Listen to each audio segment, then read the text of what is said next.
Hello everybody, welcome back to the channel. Today we are back with some more Genshin Impact. Today we'll be continuing the Archon quest, and yeah, some pretty interesting things have happened so far. If you watched the last video, you'll probably be up to speed, and yeah, so it seems we'll be going back to Sumeru City so fast, and hopefully our plan that we made with the other guys with I Hate Them, Sino, and Dia, hopefully the plan goes to everything goes to plan, I guess. And yeah, right now we'll be heading over to the Grand Bazaar, so let's just get it started.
All right, everyone is here. Oh, everyone is here. How did everything go? Any luck with your missions? Let's report back one by one. I'll start first. We've made the necessary modifications to the Akasha terminal. In addition, the props required are also ready. I'll go next. The Traveler and I went to Party's DI. The situation was a bit complicated, but we found Tainari. Unfortunately, he was wounded during a fight. Who is behind it? Well, that's the tough part. What should I say, Traveler? The Fatui or the Balladeer? Let's go with the Balladeer. After some back and forth, we confirmed that the doctor has left Sumeru by boat. He has something urgent to attend to back in Snezhnaya. So, we've successfully removed the doctor from the picture. Also, Tainari's already resting, so he'll be okay. Good. Oh, Tainari also asked us to tell you this message. Trust your own senses and experiences. All right. I'll remember that. Everything also went smoothly on my side. The Eremites should have arrived at their destination by now. To avoid alerting the quarry, they will stay there for now. I can't believe you actually got so many Eremites into Sumeru City. It's all thanks to Rahman and his brave team, as well as their bold strategy. It appears to have been very effective. I'm glad to hear it. Of course you would. Well, is that everything? Okay, this meeting is adjourned. Huh? Wait, you mean that's it? Well, what else is there to discuss? How you been? Shouldn't you end with some words of encouragement? You know, to fire us up now? Personally, I'd rather we all go home and get some rest. Oh. I'll hate them. Ugh. Oh, and if you wanted someone to say something to that effect, then I must reiterate that I'm here to strategize and not to lead. So you should find someone more suitable to do that. Ugh. But I thought all of you academia big shots were great speakers. Then I should remind you that I'm the scribe. I know that. So what? A scribe is responsible for recording meetings, not speaking. Oh. Fine, whatever. Well, Sino doesn't seem to be much of a talker either. I guess that leaves it to my employer. Employer? Yep. The Traveler hired me. She asked for a smile as her payment. That's right. So come on, boss. What do you have to say for the team? Good luck everybody. Yeah, say something to boost morale. Let me think. Huh? What are you all doing here? Oh my gosh. Oh, it's Nilu! Nilu, I love you. Hey, everyone. I'm not disturbing you, am I? I mean, Not at all. I was actually just about to go find you. oh. Judging from the group and all your serious faces, you were discussing something important, weren't you? Yeah. But you also look like you're up to no good. Seems pretty interesting. Welcome, Nilu. Would you like to join us? Oh. Huh? Join you? Join you? You mean you also want to discuss something important with me? With me? Yes. Something very important. Oh, jeez. Nilu, are there any breaks in your performance schedule in the upcoming days? Huh? Wait, you're seriously inviting me? I had them tell Yangarba date. Nilu was shocked at first, but isn't long before she's bubbling with excitement. I can't believe my ears. You are truly the bravest and most passionate people of Sumeru, well, that I've ever met. Nah, girl, it's just a Tuesday. Ahem. Oh! Oh, right. The Traveler and Paimon are not from Sumeru, but you are awesome as well. That's right. I must admit that I'm a little scared, but I'll try my best for Lesser Lord Kusanali. If I can somehow use my abilities to help you, then count me in. Remember, believe in yourself. Aww. Okay, I'll get my friends at the Grand Bazaar to help us tomorrow. Just remember not to say too much. Be discreet. Yep, you got it. All the preparations are done. Now, can we finally conclude this meeting? Yeah, tomorrow we're gonna go save a god. So, have you thought up what you'd like to say, boss? It's hard to believe everything that has happened till now, and our actions will bring change to many things tomorrow. Yep. It's a grand plan and we're all super awesome. That's right, so... just get a good night's sleep, everyone. Oh! Well said. A good night's rest before an operation can be the difference between success and failure. Thankfully, I've had my place to myself recently. Oh. It's been nice and quiet. Huh? Huh? Oh, nothing. Let's all go home and get a good night's sleep so we can be up early tomorrow. Okay, so I guess that means it's time to say goodnight now. Yep. Good night, everyone. Good night. Now do we have to wait till tomorrow? Oh my goodness, all this time skip stuff is so boring. Someone lost Mora again. Excuse me? Hello, you two. Sleep well? Yeah? Not really. Oh. I got too nervous thinking about today and didn't fall asleep until the sun was almost up. What about you all, Hatham? Naturally, I slept just fine. After all, a good rest should be considered part of the plan, since energy is an important resource. You just want to show off how Oh. calm you are. It's crucial to dissipate any tension before we execute our plan. The only thing you're doing is being annoying. Oh. Anyway, do you need me to go over the game plan again? So what? I want to confirm everything Our target is again. Grand Sage Azar's office. Everyone in the Academia knows that's where the Grand Sage's console is. Only they can operate it. Many restricted commands and operations are executed via that console. I'm sure that console has a way to free Lesser Lord Kusanali. You know, Hyman's been thinking, what kind of technology could let the sages imprison even a god? That isn't something they could have accomplished with their scholarly talents alone. In the Sanctuary of Suristhana, there's a device of Greater Lord Rukkhadevata's that she once used to isolate herself while meditating. Really? 500 years ago, the Grand Sage at the time modified the device so that it can no longer be controlled from the inside. They were effectively trapping one god with the power of another. So, how are we gonna get to the Grand Sage's office? Don't forget, today is Nyargarbaha Day, arguably the most important day to the Academia. The sages and core Academia personnel are busy loading the latest batch of research developments and legal decrees into knowledge capsules so that they can be entered into the Akasha. All the Darshan's researchers have their noses to the grindstone, and the Academia's grounds are flowing with all sorts of people. It's the perfect time for an infiltration.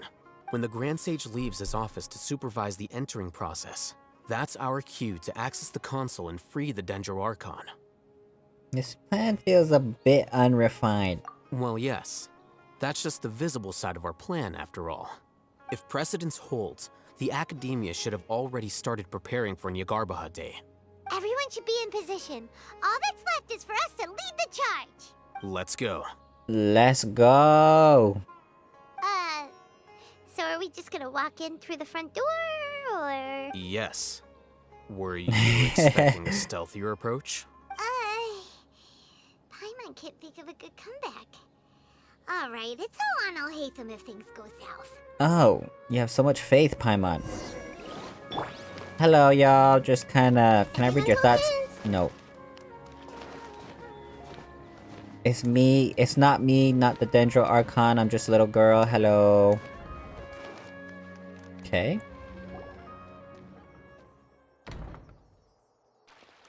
I'll hate him. Scribe? No. Please, wait. Are you Scribe Alhaitham? Eh. Calm down, Paimon. That's me. Is something the matter? I'm in a hurry. No. I was just surprised to see you here. I had heard that the sages were looking for you not long ago, but I didn't know what for. And, also, please don't bring outside guests into the Academia. Excuse me? Outside guests. How did you arrive at such a conclusion? Your groundless inference shames the Haravatat Darshan. Whoa. What did you say? I'm the top student in Haravatat, and I earned third place at the last Inter-Darshan debate. Don't look down on me. Oh, he earned third place. Excuse me. That wasn't my intention. As your Haravatat senior, I just assumed that you possessed a greater aptitude for critical thinking. Ooh. Look, based on what you already know, the purpose of my return and the reason they're here should be obvious. Is that so? Wait a moment. Let me think. Don't tell me the answer. The sages search for you. A blonde-haired traveler. Outside guests. So, from the start, the sages weren't looking for you, but this traveler? And you were gone from the Academia for so long because... Hey, shh. Oh. Yes, you've proven yourself as the top student in Haravatat. I surmise you've arrived at the correct conclusion. As I expected. Ugh. Please, forgive me. I wasn't thinking clearly just now.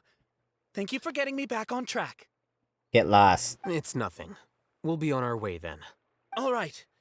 Thank you for your contributions to the Academia, Scribe. Yeah. Show off. What the heck just happened now? What did he just guess? I'm afraid I don't know either. You have no idea? Mm-hmm. He convinced himself of whatever truth he came up with. That is the so-called pride of a scholar. If someone questions their academic facility, they will instantly feign understanding to keep up appearances. Nowadays, the academia is rampant with this type of scholar. Their obvious farces of intellect only serve to highlight themselves as fools. Wow. So there are special ways to deal with smart people. We don't even need to make up our own excuses.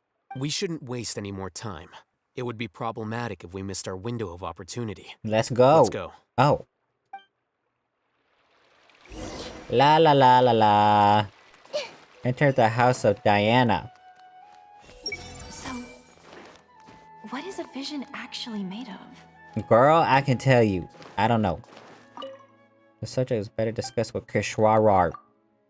I can't divulge the specifics. It's a viability study for outfitting constructs with a vision.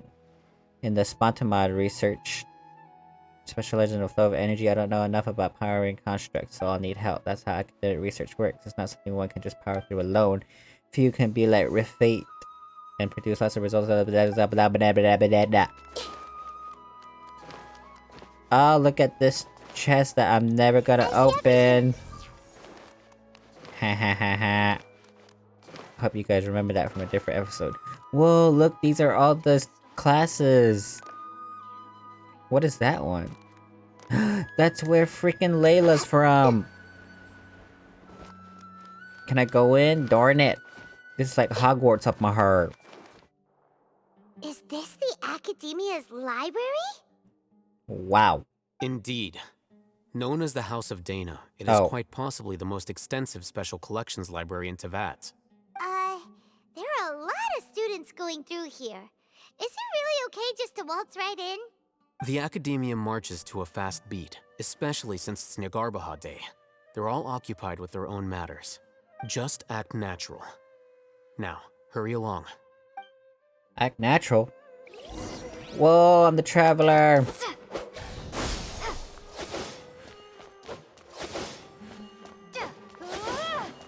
Hello, everybody. Acting natural over her.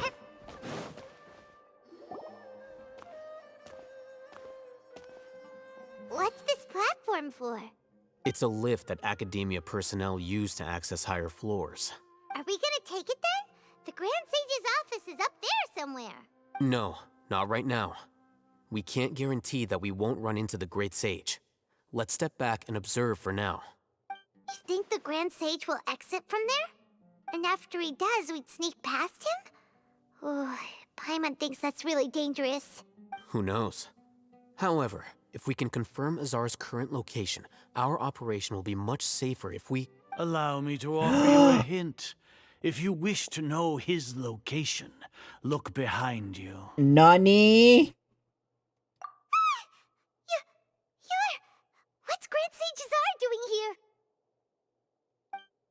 What? Do not tell me you believed the Academia would not grow suspicious of you after such a prolonged absence, scribe. An eyewitness had informed me of your whereabouts, so I came to personally welcome you. Great Sage, I didn't expect you to care so much about me. I'm truly flattered. I'm sure. But compared to you, I am far more interested in these two unexpected guests. You are the Traveler and Paimon, correct? No. It's a pity that only now have I been afforded the opportunity to formally meet two of Sumeru's most esteemed guests. I do apologize for my lack of decorum. It's not too late for you to stop. Excellent. You immediately initiated discussion instead of attempting to prepare some perfunctory excuse. You clearly understand the situation at hand, and have no intention of making a reckless stand. The foot traffic here renders this place unsuitable for discussion. Please, follow me to my office. Okay. Oh, we're checking the elevator. Ding dong, ding dong, ding dong. Nah! This place is crawling with guards. Whoa. There's no way out for us. All right then, Traveler. What did you wish to discuss with me? Today is Nyargarbaha Day, so I still have many responsibilities to attend to. There is little time for idle chit-chat before I detain you all. The Fatui are not to be trusted. You seem to know quite a bit about our endeavors. If that is so, then you should be praising our great work, rather than using your trivial misgivings in a futile attempt to sway me.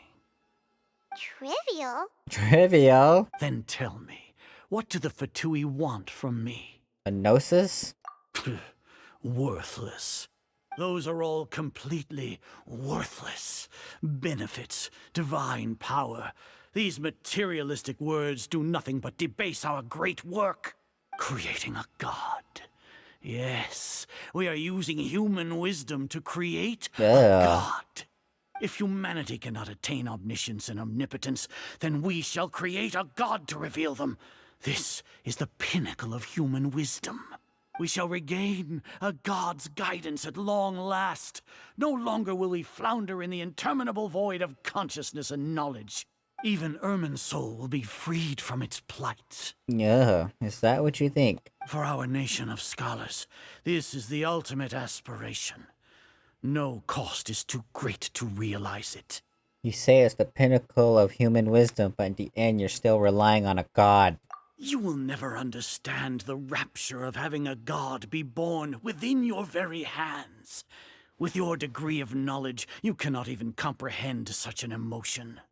It's not like Sumeru didn't already have a god of its own. Gods exist on a plane that far eclipses humanity's. Lesser Lord Kusanali.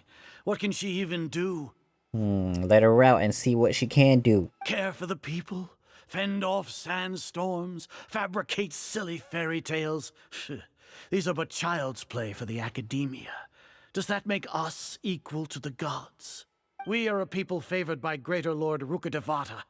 Though I may have personally not seen it, our forefathers bore witness to true wisdom. The ascension of the Lesser Lord has brought nothing but bewilderment to the scholars. They all ask, is that truly what true wisdom is supposed to look like? With that in mind, it is better to keep her isolated in the sanctuary of Suristhana, so our academy will not become embroiled in turmoil. What a pathetic justification! Do you really think that only the super smart or powerful should be able to call themselves gods? I don't know what I can say or do. As per your judgment, Grand Sage, they are indeed dangerous individuals.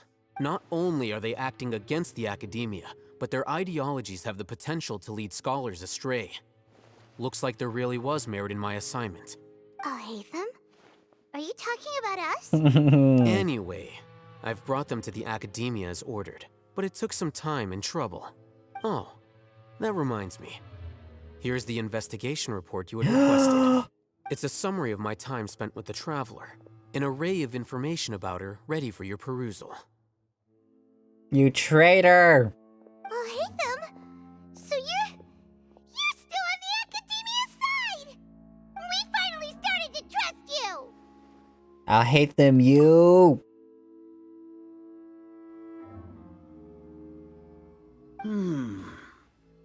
Excellent. Detailed contents with no errors. I would expect nothing less than an immaculate report from the scribe.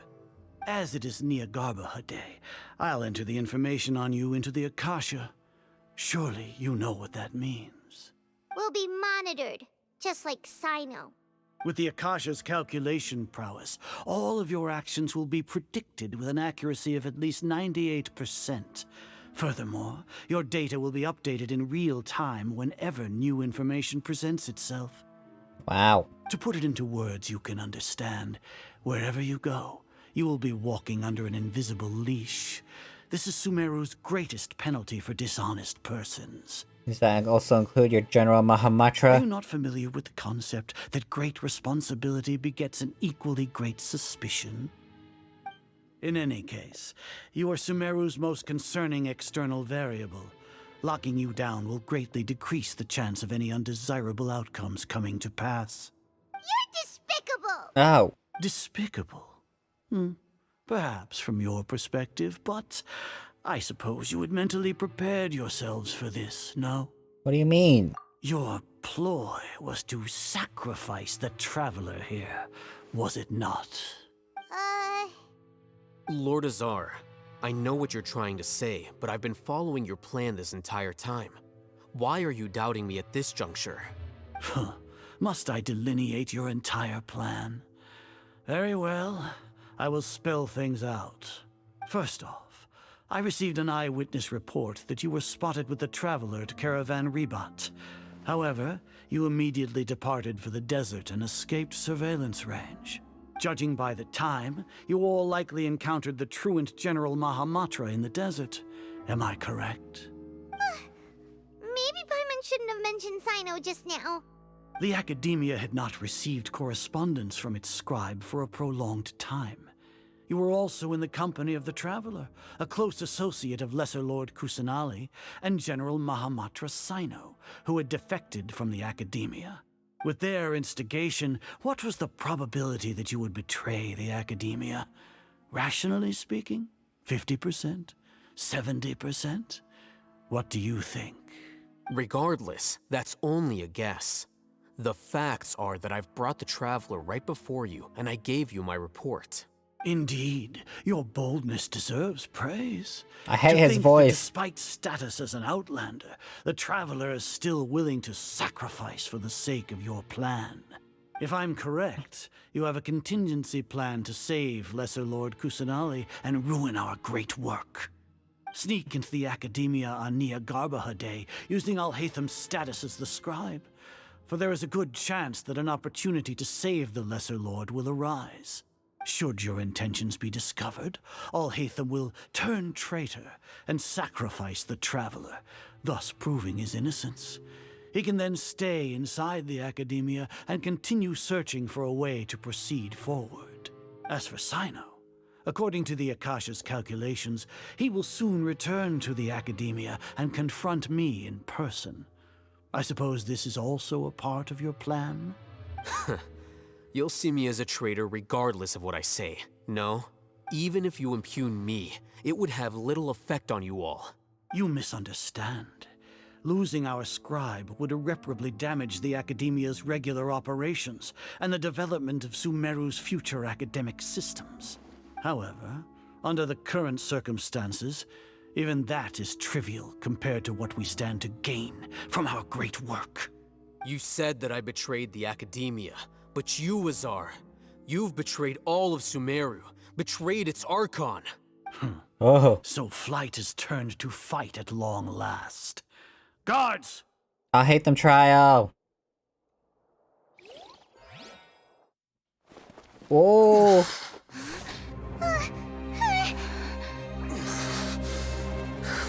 What's he doing?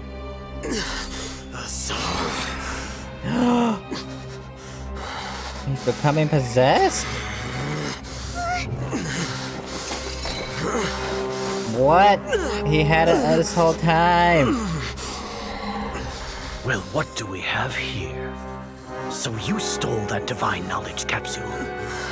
Traitor! You traitor! Even the most rational scholar will yearn for the power of a god in a moment of desperation. Aren't you doing the exact same thing as me, Alhaitham? Unfortunately for you, no god will lend you their power. Azar!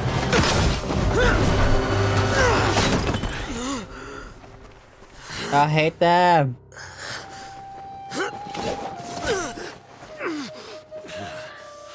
He has gone completely insane.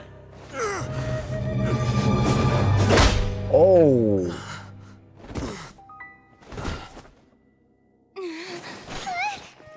Take him to the Matra and exile him to Aru village. Then find someone to take these two to the confinement room. I'll deal with them later. Grand Sage, we've finished all required preparations for Nyargarbaha Day. We may begin to enter the capsules now. Excellent. You may begin.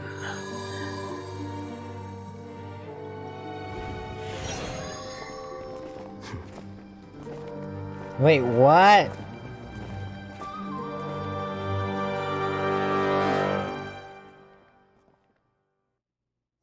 How did he get insane? Don't lock us up! Let us out! Give it up, Paimon. Oh. That's enough, Paimon. Oh, yeah. Paimon got a bit carried away there. How was Paimon's acting just now? Great, huh? Marvelous. Everything's going according to plan so far. We made it into confinement, and Alhaitham's probably done with his part too. That was We close. even managed to trick Grand Sage Azar. Alhaitham sure knows how to cook up a plan. So that was part of What the are we doing plan? next? Paimon has trouble remembering things when she's worked up. Let's review what we discussed during our strategy meeting. Right. Paimon thinks it went something like... Apart from that, we still have yet another goal in the first stage of our operation, which is to send the Traveler to the confinement room. Aha. What? Why do we want to get her locked up on purpose? She's always been the person the sages are most afraid of, as well as the greatest obstacle to the successful implementation of their plan. They are very aware of the risk she poses to them. Once the Traveler is imprisoned, the sages will likely think that everything is under control, and with their guard down, the next phase of our plan will have a much higher chance of success. I can already see the pompous looks on their faces. Oh, that's a super tricky plan. But Paimon still thinks it's not really worth it. That isn't the only reason, of course. She has a more important task once she's in confinement. According to the Academia scholars in Ramon's custody, Lesser Lord Kusanali has sealed off her consciousness in the Akasha ever since she was captured by the Doctor. That way, they can't pry any more information from her. Even if we break into the sanctuary of Surasthana, it will take time to awaken Lesser Lord Kusanali's consciousness. We need to do that in advance. So our job is to wake up Nahida! Okay, totally worth getting thrown in jail for. The confinement room is inside the academia, close to the sanctuary of Surasthana. It's a completely enclosed space, and you won't be receiving any visitors. I'll work with Raman scholars to make some modifications to your Akasha terminal. Once you're in, get as close as you can to Lesser Lord Kusanali and try to connect to her consciousness. However, as for whether she'll actually wake up, that will depend on our luck. Interesting.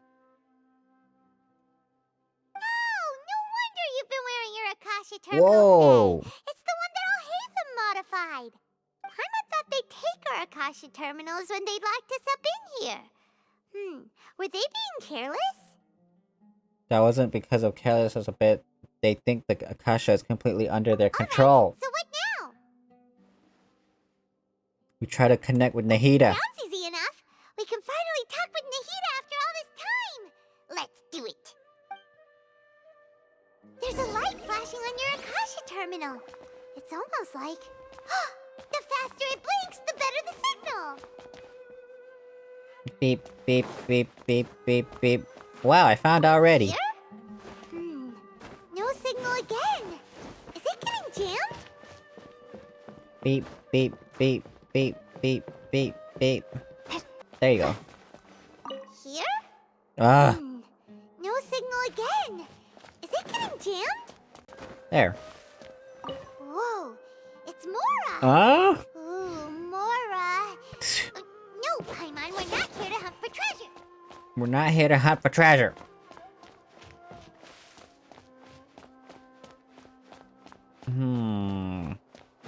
Oh. We did it. Whoa. Is this the right spot? Are you getting anything? It's faint, but I have a signal. Please work.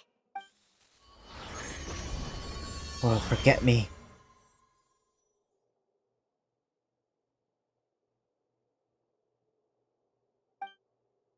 Is this a realm of consciousness?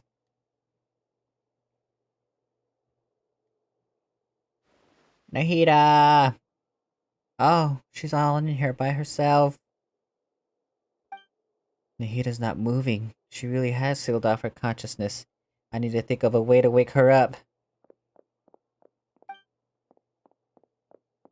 Boom. What is this? It looks like some sort of barrier.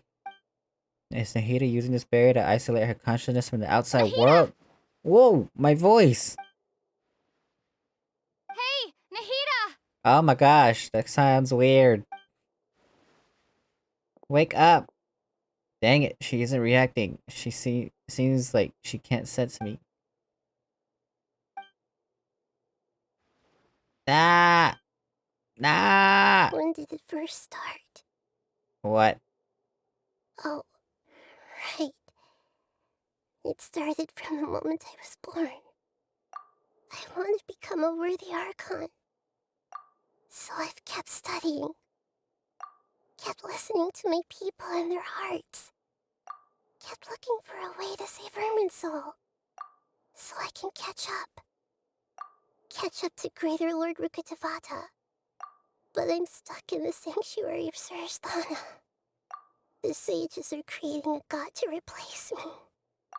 And I'm forced to lock my consciousness in this boundless darkness. Nahida! Wake up!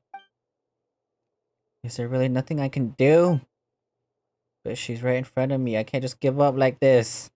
I already left her behind once the doctor first appeared. I can't do that again. Nahida! Oh. Whoa, use your... What is that? It's so quiet here. Were those animal powers? Now that I think of it, I don't think I've ever actually listened to my own inner voice. Do Archons have them? Should Archons have them? Have I been doing the right thing? Am I really not needed? How do I really feel about all of this? It's so quiet here. Since you're the god of wisdom, you've known the answers to all these questions since the very beginning, haven't you? Who are you? Whose voice is that? It sounds familiar. You're right, though.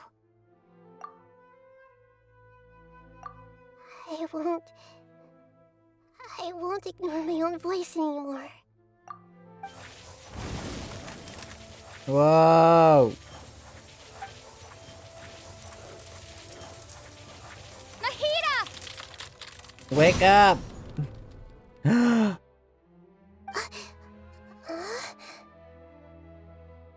Nahida?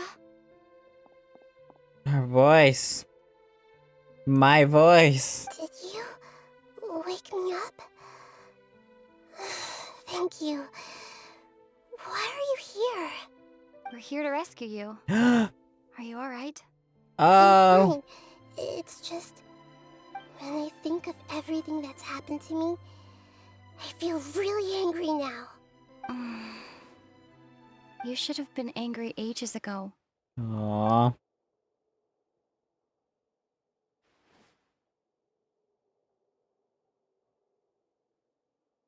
Traveler! Oh, you're back! How's everything? Nahida's awake. That's wonderful news! Great, we weren't locked up for nothing. When you went to wake up Nahida, Paimon was listening for any sounds outside. You were out for a long time. There are fewer and fewer scholars going about now. You think everyone's done with their Nyagarbha Day stuff? I guess so. Yep, so that means our next act is Nilu's performance. Nilu?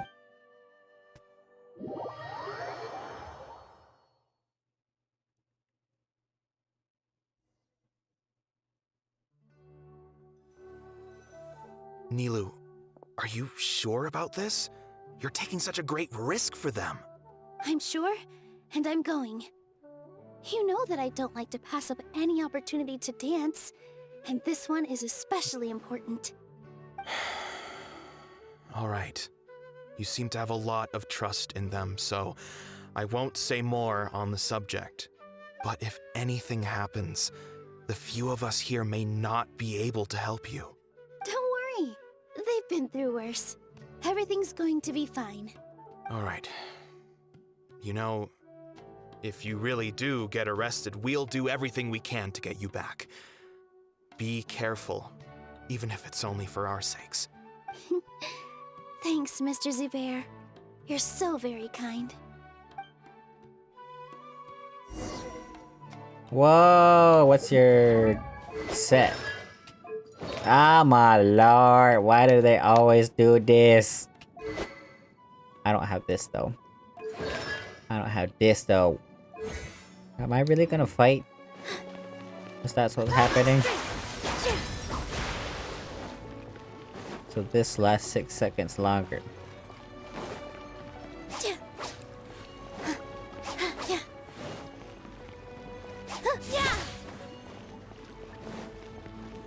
What? Nilu, how's it going? Nervous? Definitely more than usual. But it's because I'm worried I won't dance well enough. It's okay. Just focus on your performance. We'll take care of everything else. You sure know how to talk. Take all the credit, even though we came here together to help out. Well, thank you both. I'll have to treat you to a meal after all this ends. I really, really appreciate all of your help. Ooh, that sounds great. Huh. How can we say no to that? All right, let's get back to business. Nilu, we'll be here to keep people from going to the academia so they don't interrupt your performance. I was planning on telling them something like, the Academia's been conducting a weird experiment, and some of their test subjects escaped. It's really dangerous there, so stay away. Oh, you couldn't think of anything better? Oh. Oh well, I guess it does sound like something the Academia would do. I think it sounds great. What is that I'm counting laughing on you guys. animation? Don't worry, it'll be a piece of cake. Interesting. Whoa. Hey, Nilu! Sorry, it's great to see you, but I'm really busy right now. Our bait people away with Yalda candies plan is working beautifully. Do you want some candy? We have more than we can give out. Vihar, thank you so much for doing all of this. And even dressed up as the Knight of Flowers, no less. I'll pass on the candy, though. I cut back on sweets in the period leading up to a performance, and I'm about to start one. You have a point. The stage is cleared and everything's ready, so you can start your performance at any time. Yeah, thanks to you. I'm really grateful. All right, time to hit the stage. You're welcome. The honor's all mine, since I'll have such a great view of the show.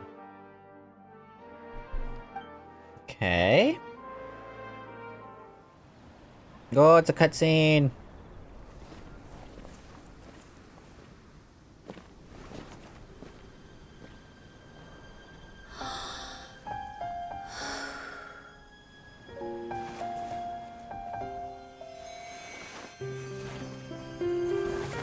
Where'd she get all the sparklies from?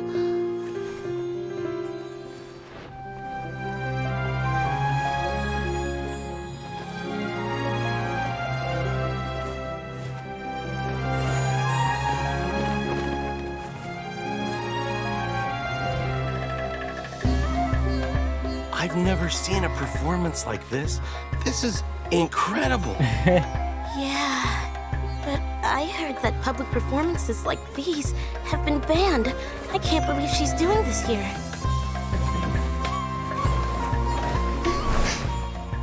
Grand Sage, there's some commotion outside. How uninteresting. Issue the new Prohibition Act from the Akasha to the guards. They'll know what to do. Do you think we should, like, stop her? Let's just watch for a little bit longer. What?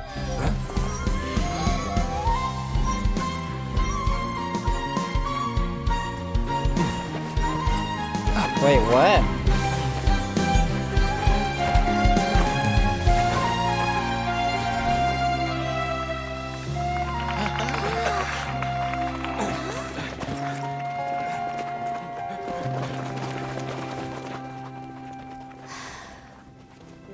What happened? Is someone overwrite? Oh, there's freaking Starisa or Starrita or whatever. Did you hear that? It sounds like a lot of guards just ran by. Does this mean the plan has moved on to the next stage? Sounds like Nilu completed her task. It's great that everything seems to be going well. Come to think of it, when did Alhaitham replace the knowledge capsule that was about to be entered into the Akasha? When he pretended that he had been corrupted. Oh, so that's when he did it! Paimon was too nervous to notice. Speaking of, didn't Alhaitham also yoink the divine knowledge capsule from that mercenary leader in Port Ormos when everyone else was distracted? Oh, it's a time-tested trick of his. That's why you can pull out this kind of thing. Why are we complimenting him? Yeah, he's smart and all, but he still makes Paimon's blood boil. Yo. Let's review our plan for this stage again. It's not like we have anything else to do right now anyway, and it'll help us feel more confident. Paimon remembers that Nilu's task was supposed to go a bit like this. What? Now that Lesser Lord Kusanali's consciousness has been forcefully sealed, the core figures of the Academia and their guards have started to wear their Akasha terminals again. With the Doctor's technological support, they think they have nothing to fear. How despicable of them to rely on such a person. Oh. But this is also our chance. I was originally asked to draft the knowledge capsule for the Artistic Performances Prohibition Act when I was still at the Academia. It should be on the Grand Sage's desk right now, and will be entered into the Akasha during the next Nyargarbaha Day. Are they really going to stop all artistic performances? That's horrible! I'll make an identical knowledge capsule, but this time, I'll smuggle some misleading information into it. We only need to find an opportunity to switch the capsules. Once it's been entered into the Akasha on Yagarbahade, if someone were to be seen performing in public, the sages would definitely use that opportunity to announce the ban. And so, the misleading information will be disseminated amongst the guards. Sure sounds complicated. But it seems like if everything goes well, we'll be able to get rid of all the guards in the academia without any effort. That's pretty clever, getting right into their heads. I just have one question. Even if we manage to get the misleading info out to the guards, how can we be sure that they'll believe it? People who are used to relying on the Akasha become less inquisitive, and their ability to distinguish truth from misinformation is significantly reduced. They will view everything the Akasha releases to them as the unequivocal truth. The Akasha will turn humans into machines. I've seen it happen many times. Yikes. Good thing I didn't wear it for long when I was working in Sumeru City. At first, I thought it was a good thing too. By the way, this plan still requires a performer, right? Do you have someone in mind? Nilu of Buer Theater. I know her really well. We can trust her. Oh, so she was part of the plan I'm all hesitant along. to ask her to participate in a dangerous plan like this, but we can ask her in person. All right. After the guards in the academia are gone, and then cut to the. Then it'll be time for me and my stowaway brothers to shine. Okay.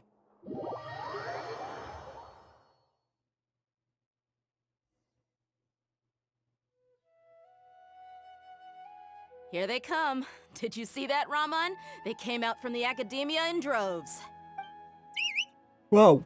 After laying low in the city for so long, this is the moment we've been waiting for. My brothers have already sprung into action. We couldn't do anything to them inside their coop, but outside the academia, this is our hunting ground. With a lioness like you, the prey sure won't be able to run far. We still need to eliminate the guards as soon as possible. If we give the sages enough time to realize what's happening, the plan's doomed. Yeah, all they've done is to sit on their cushy salaries and twiddle their thumbs all day while we fought and struggled every day in the desert. The only advantage they might have is their numbers. Speaking of which, most of the guards who report directly to the Six Sages belong to the Corps of 30, but they have a completely different reputation. Following those blasted sages every whim, throwing away all the principles of being a mercenary. As someone in the same profession, I'm obligated to teach them a good lesson today. Indeed, the trap has been set. All we need to do is lead them there. All right, let's each take a road and herd those scattered guards back into one place. Make sure to attract their attention. Isak will be the key. Isak? You gave such an important task to that child. Will he be okay? It'll be fine. Isak was so determined to help, so let's put our faith in him. Besides, even if he's caught, the guards would be too scared to do anything to him. They've never seen Lesser Lord Kusanali in person, after all. You've got a point. Anyway, I think I see them coming. Let's head out. Good luck. Okay. Dia trial? Oh my god. Hey, do you remember what you need to do, Isak? When the guards get here, you'll pretend to be Lesser Lord Kusanali and run away from them. Oh, yeah, I remember. Of course I do. Oh my god. I'm just a little nervous. Relax. Don't think about getting caught. Even if that happens, we won't leave you behind. You only need to think about getting the guards' attention and leading them to the Grand Bazaar. Leave the rest to us. Okay, got it. I'm here to pay back Lesser Lord Kusanali for helping Grandpa. Aww. We won't get cold feet. Hey, they're here. I can see the academia guards. All right, go. it's time, Isak. Take a deep breath and go. You can do this. Run, little boy. Oh my god. Whoa, this is crazy. Why is there a guard over there? Did he already run ahead of me? This is different from our plan. But there's no time. I need to make... Hide behind the house, girl. This is cool. Holy crap. Oh my god. let's have a look behind the house. What? What should I do next? Hide towards the left. Huh. Looks like nothing's here. A wasted time. Luckily, he didn't check behind the tree. What should I do next? I guess return to the position you were at. The guard looks alert. What should I do next? Keep waiting. Doesn't seem like anything unusual's around here. Yeah, just keep talking to yourself. Looks like the guard finally left.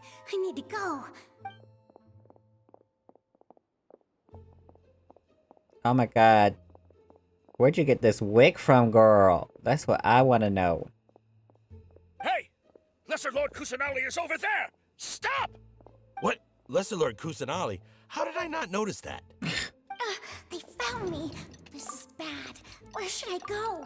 Towards the Grand Bazaar. The target suspected to be Lesser Lord Kusanali has escaped into the Grand Bazaar. Assemble and arrest her! I wonder what happens if you chose a different path. Interesting. Where did she go?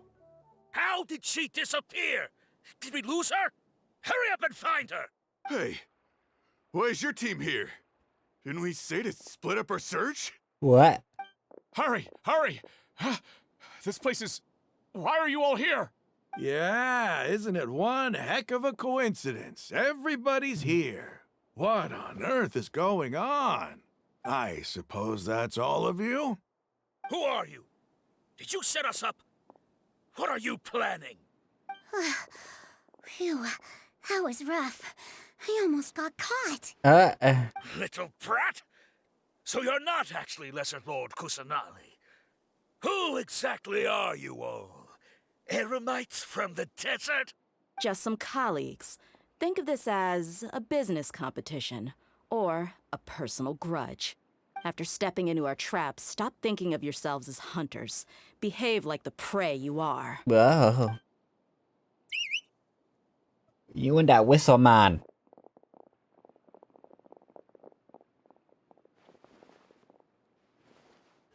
See a trial? An ambush? How's that possible? This is Sumeru City, but mercenaries from the desert somehow ambushed us! You've spent all your time hiding away in the academia. This place has long since become our hunting ground. Brace yourselves! Fight! Cutscene? Please? Ah. Where are the guards? This is odd. The academia has quieted down after the conclusion of the Nyagarbha Day ceremonies, but it's much quieter than usual. Where are the guards? Why have I not seen a single one? Guards? Guards! Grand Sage, how may I be of assistance? I called for the guards. Why did you come? And your mustache. My apologies, Grand Sage. Right now, all Academia guards have entered the city to perform the ordered arrest. I thought you knew. Arrest? Who is there to arrest? I have an ominous feeling. Arrest Lesser Lord Kusanali, right? Is that not what the order was? Lesser Lord Kusanali? You mean she has disappeared? Yes. I wouldn't dare make up something like that. Right now, everyone is in a panic, and many are saying that Lesser Lord Kusanali will take revenge on us. And she will. What happened? Just what is going on? Lesser Lord Kusanali somehow escaped? Was it Alhaitham and his party that freed her? That's impossible. The Academia is heavily guarded today, and any order to release Lesser Lord Kusanali would be strictly confidential. Besides, Alhaitham and the Traveler are already in our hands. What manner of trickery did they employ? How could Lesser Lord Kusanali disappear into thin air? Disappear? Wait. How was the arrest order distributed to the guards? It was issued by the Akasha earlier today. Only you have the authority to send messages like that, so I thought it was your order. Let me check. Here. Lesser Lord Kusanali has escaped from the sanctuary of Surasthana. Go to the city and arrest the escapee immediately. The Akasha indeed contains this information, and it clearly appeared in my mind. How did they bypass my permissions to issue this kind of message? Was it the report about the traveler that Alhaitham submitted? No. I specifically checked that knowledge capsule before entering it into the Akasha. Could that have been a red herring? Well, even if I figure it out now, it won't make any difference. The important thing now is to confirm Lesser Lord Kusanali's status. Have you been to the sanctuary of Surasthana to confirm that Lesser Lord Kusanali has indeed escaped? Confirm? No, I haven't. It may be a bit offensive to say this, but Grand Sage, what you're saying doesn't make any sense. How can the information in the Akasha be inaccurate? What the Akasha decrees is fact. That is common knowledge to all of us. If we have to confirm the information and knowledge from the Akasha ourselves, then how is that any different from us learning that information ourselves? Wouldn't Greater Lord Rukkhadevata's legacy lose its meaning that way?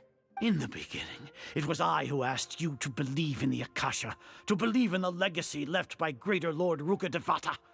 Are you trying to use my words against me? No, Grand Sage.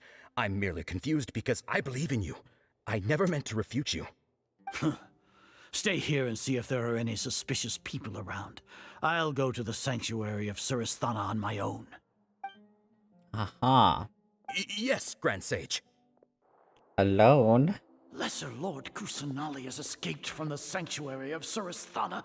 Go to the city. Okay, we heard this part. How can that be? Stop thinking about it. Stop. It must be a trick of theirs. As long as I personally confirm it.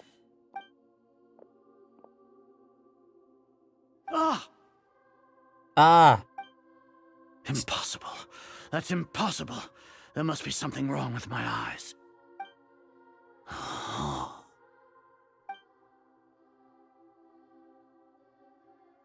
Wait. What is going on? Why is she disappearing? What a comical sight, Azar. What? Sino. Once the Akasha has put certain thoughts into your head, even the Grand Sage can no longer see what's right in front of him. You all can only see the world in your mind, the one you think you know. And precisely because of this, you disregarded Lesser Lord Kusanali's existence. She has been a wise and worthy Archon. Sino, have you been waiting for a chance like this? The Akasha predicted that you would return to the Academia to confront me, but I didn't expect it to turn out like this. I was careless. No, you were blinded. Your faults stem from your reliance on the Akasha. You're still the same as always. I truly did not expect a proud person like you to cooperate with Alhaitham and the Traveler. People change, Azar. Admit it. The Akasha can't predict my actions anymore.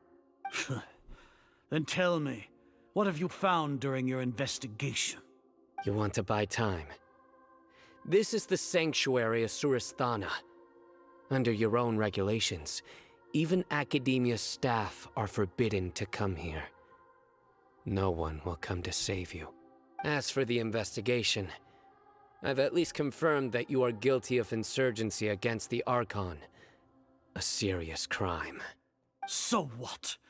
Did you do all of this so I would plead guilty in front of you, General Mahamatra? No. I want you to plead guilty in front of the Archon herself. Damn. You once said that I had no standing to judge you. So now, how about judgment in the name of a god? Can we kill him? Please? Please? How long do we have to wait? Paimon wants to know how things are going out there. Paimon hasn't heard any sounds outside for a while. Hopefully something bad didn't happen. We must trust our friends. Yeah, but aren't you scared that we might be locked up in here for the rest of our lives? Thinking about it, at least Paimon has you. Aww. We can still chat like this. When Paimon thinks of Nahida being imprisoned alone in the sanctuary of Surasthana, Paimon can't help but feel sorry for her. It opened. It's Here Dia, comes your savior. our goddess. Paimon just knew you would come to rescue us! You were scared out of your wits just a moment ago. You two really owe me some big thanks. I had to search through who knows how many guards to find the key here. It felt even more tiring than whacking them. I'm exhausted. Thanks a lot. Need Paimon to rub your shoulders? You never rubbed my shoulders. No, that's... I'll pass. What are you afraid of? Oh, are you ticklish? Now isn't the time to talk about being ticklish. How's Nahida? Things in the city and on Sino's side are both going well. The guards that stormed out of the academia are all taken care of. The Corps of 30 is in charge of the city's defenses, but we already talked to Asfand. They've been fed up with the sages bossing them around. As long as it doesn't break their employment contracts, they'll turn a blind eye. That's probably because you've been super great friends with them for a long time. So, how's Sino doing? The Grand Sage is in his custody. Even I know how terrible it is to fall into Sino's hands, so he probably does too. Sino forced him to release Lesser Lord Kusanali. He has no choice but to obey. So, hurry to the sanctuary of Surasthana. Assuming nothing weird happened, we should have already rescued our Archon. Nice. That sounds amazing. Honestly, I didn't expect our ragtag bunch to do this well. We just came together last minute to save the Archon, you know? Alright, you two better go. I still have to clean up some messes in the city. See you around. Bye, Dia. I'll see you on your banner, girl.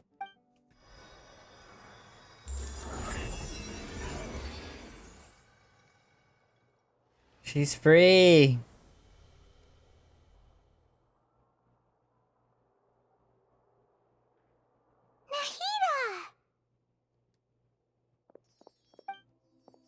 Should I say it's nice to meet you?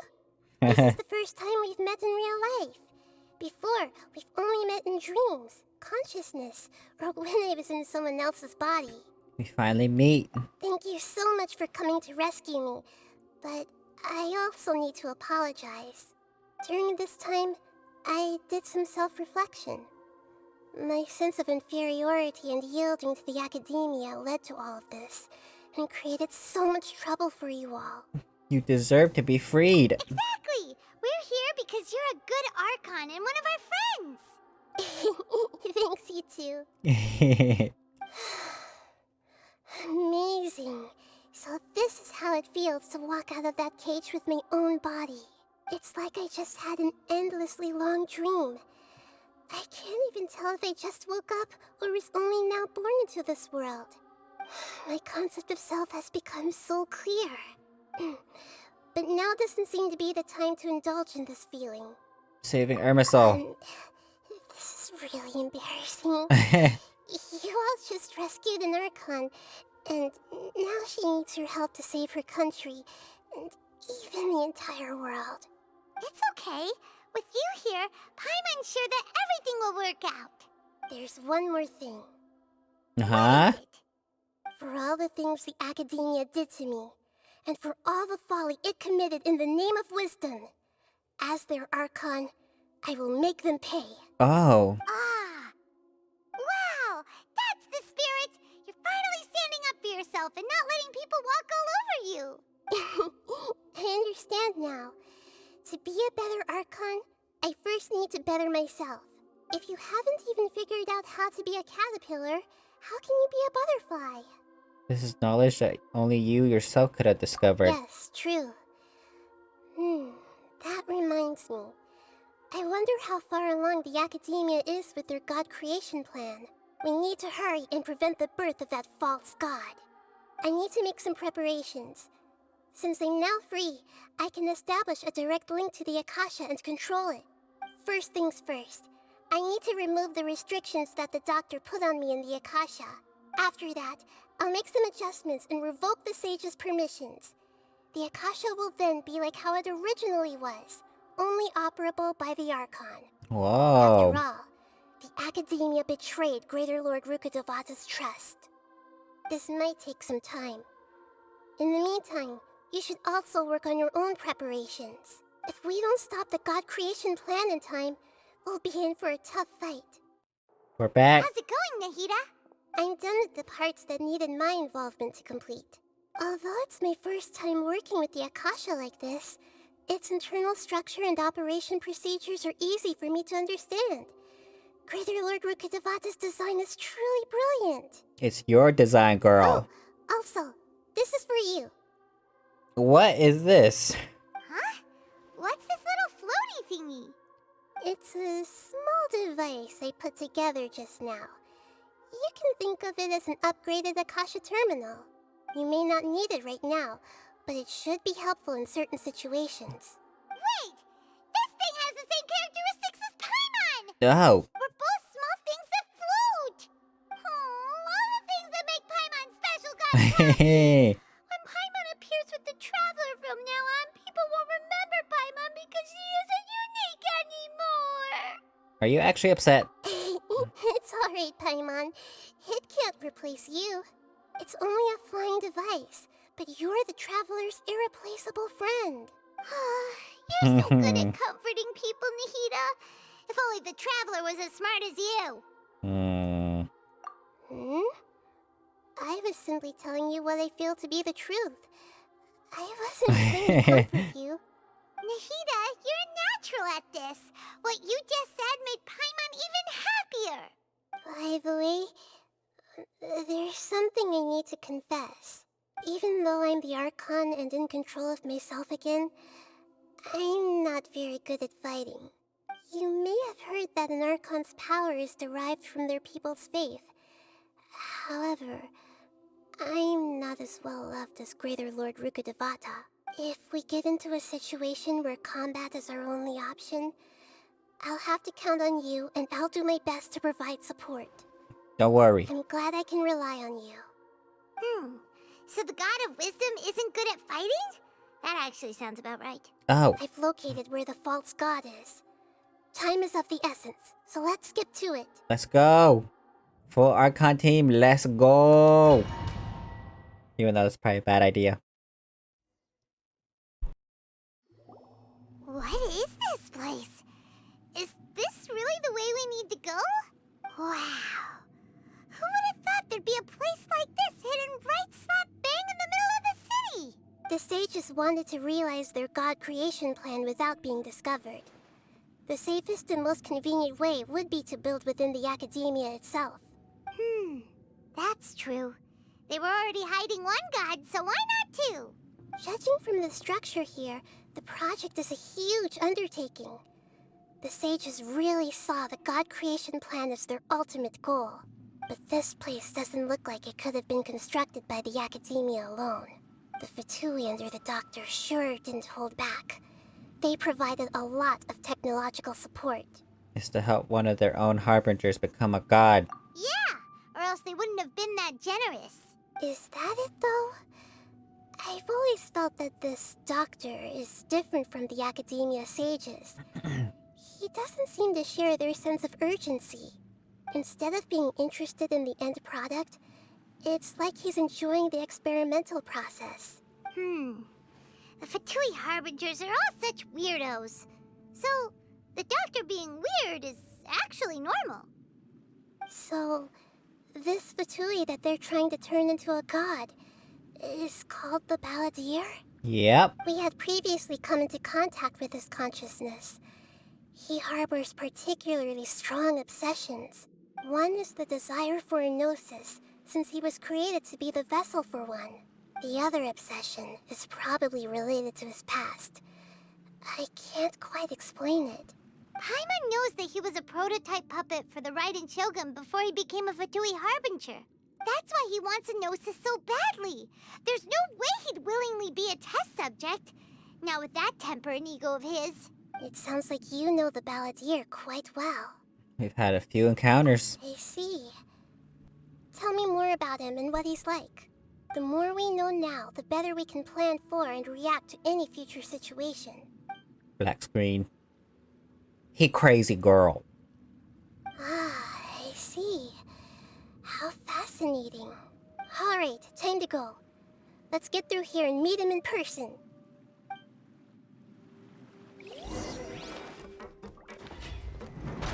Yikes! Shine down! Stabilize. Brace yourselves. Yeah.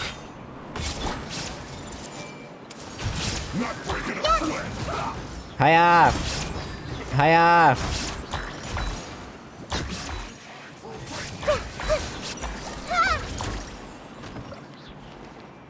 Ha!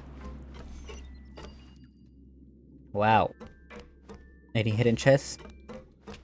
Whoa! I saved you. It looks like we can climb up these pipes. Hmm. The pattern on the ground seems all messed up. Let's go around and see if there's a way to fix it. It looks like a flower. Illusion shattered! Let's be gathered. Let's play. Commit it to memory. Yeah. Yeah.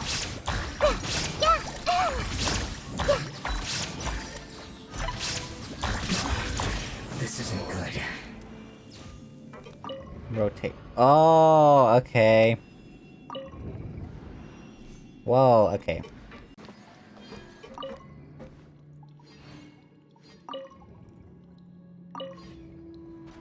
There we go. Very nice. Okay. There's one dead Fatui.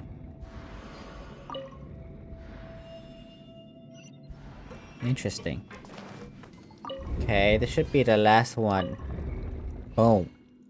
What? That looked like that made sense. There we go. The seal is broken. Whoa.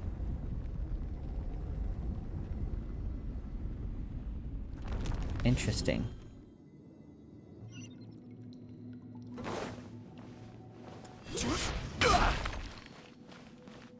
Looking at its operational status, we must prepare for the worst. The god they wanted to create is likely close to completion or already completed. It's not a surprise. Oh no! What should we do? Paimon can't imagine how hard it would be to fight against a Fatui Harbinger with a Gnosis. Are you nervous, Paimon? If you really want to know, of course Paimon's nervous. Aren't you too, Nahida? Yes, I am. This is probably the first time I faced with a calamity of this degree since my birth. I feel not just nervous, but curious as well. Curious? Curious about what? Curious about our fate. Oh my god. To me, everything we perceive in this world, everything we learn, and everything that happens to us is considered knowledge. And if it's a form of knowledge, then it can be understood. However, only fate is about that which has yet to occur, so it has always drawn my curiosity. So to me, fate is the ultimate knowledge. That's also why I love observing humans and all the things that happen to them. It all brings me great satisfaction. And now, at long last, I'm not just an observer anymore. I will personally experience my own fate with you by my side. Isn't this such a wonderfully exciting thing? Ah, so that's what you mean. Paimon thinks she understands what you're feeling. We won't lose. Okay, let's continue on. I can sense his aura from here. Challenge completed. Where's my... What?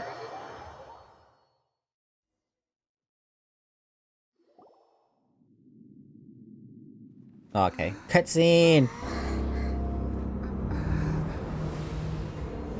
Oh my goodness.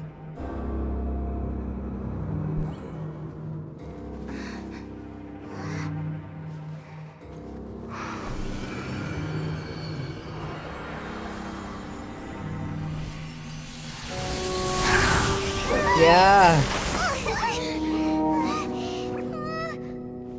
Who would have thought the world would be so eager for my birth? I remember you, Buer, the god of wisdom. Buer? And standing beside you, the traveler. Is he all-knowing and powerful now, like Greater Lord Rukkhadevata? No, I can't feel the same kind of divinity I felt from the Greater Lord. It seems that the sages didn't get the chance to infuse the divine knowledge capsules into him. But even still, he has undoubtedly become a true god now. Wow. So we're too late? The Balladeer has already become a god? The Balladeer. A long bygone title. When my spirit ascended to divinity, I felt as if I had existed for the same number of epochs as heaven and earth. Looking back, the existence of what once called itself Kunikazushi appears infinitely small and ugly.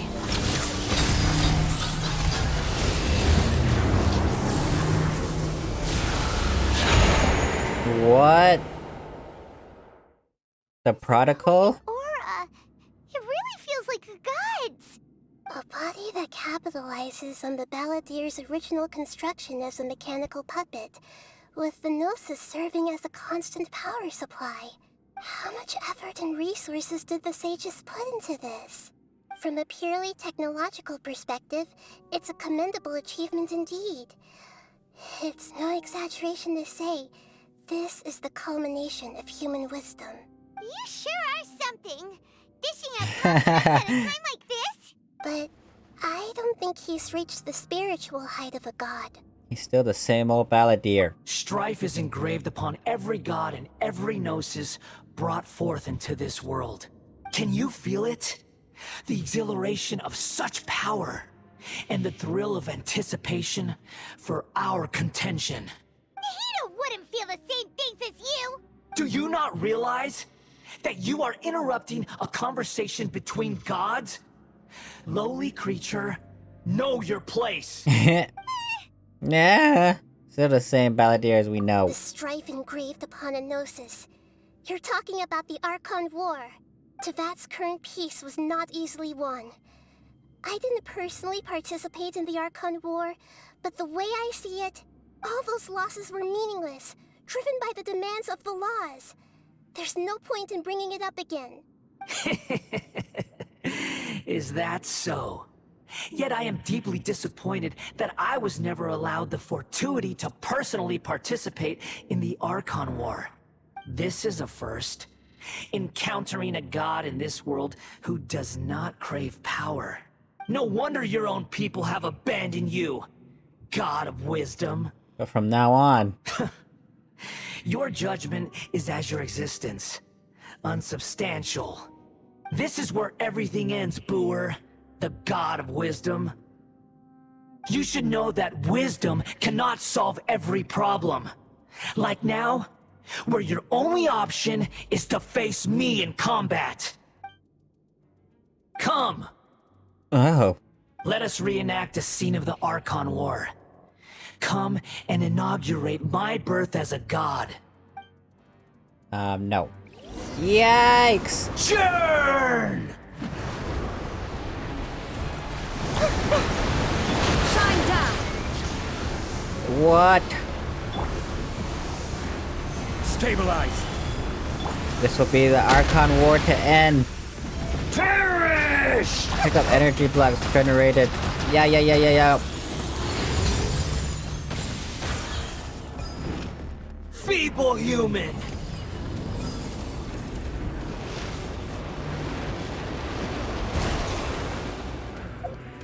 Oh. There is no escape! My endless cycle begins! What? Absurd! Ow! Holy moly! Insignificant pest! Just wait for a little.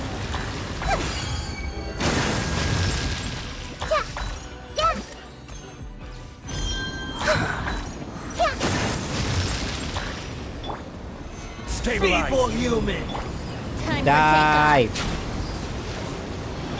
Shine down! Yow!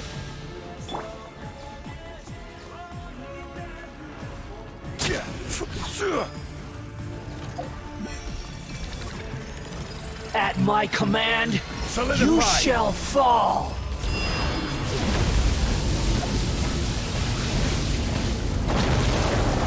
How am I supposed to use this thing?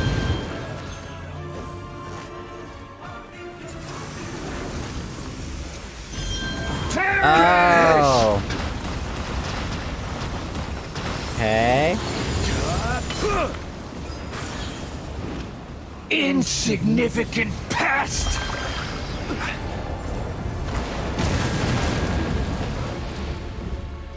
Yeah! Committed to memory! Illusion shattered!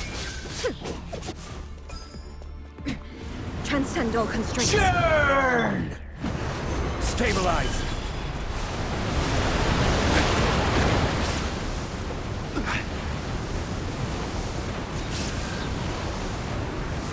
My endless cycle begins! Yow!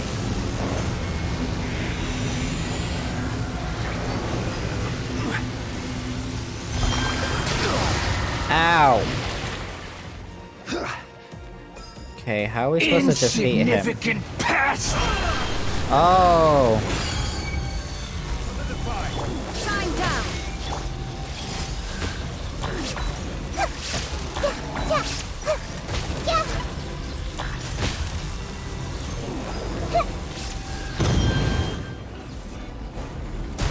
Yow! Insignificant pest!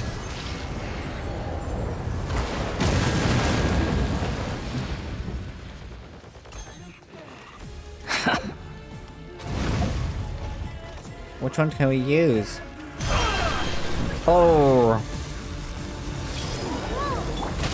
Ah! Order guide you. Activate another Electro Matrix. Come on! Ow! Okay. Insignificant pest! Stabilize. Ow!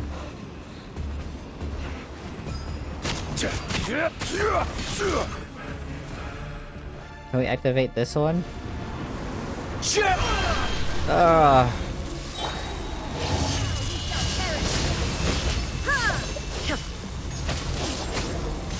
This may hurt a little. Brace yourself. Whoa, okay. That was so confusing. I don't know the full combat thing of it. But oh my god. Lumine! Is this phase 2?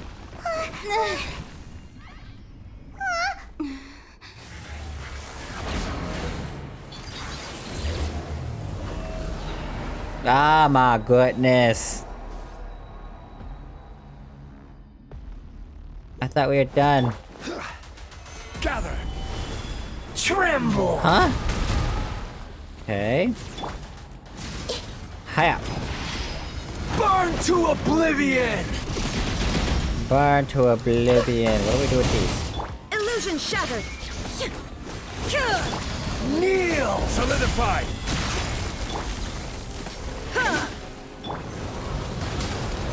Okay. Oh, those are bombs.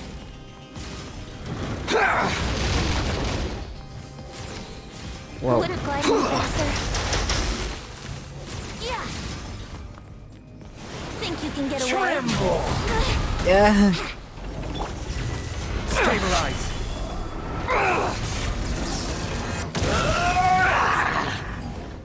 Shine down.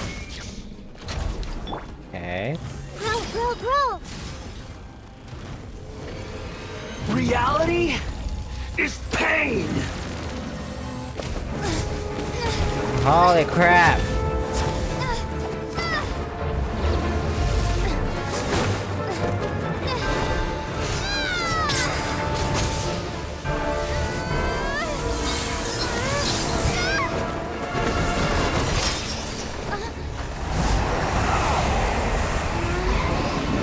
Whoa!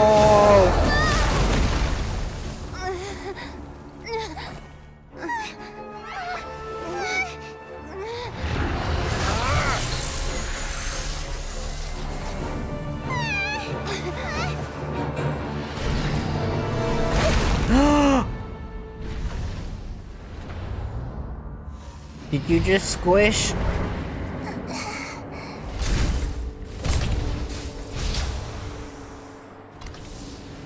This is supposed to be a battle between gods, yet you choose to hide behind a mortal. And now, you're acting like you'd sacrifice yourself for a human. Are you having fun proving a false sense of heroism to yourself, Buer? What?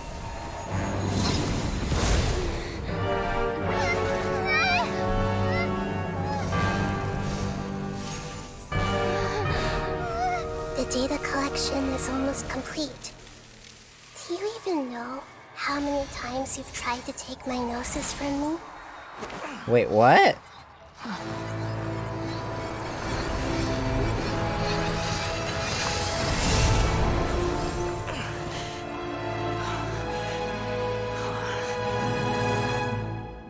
We just concluded the 168th loop.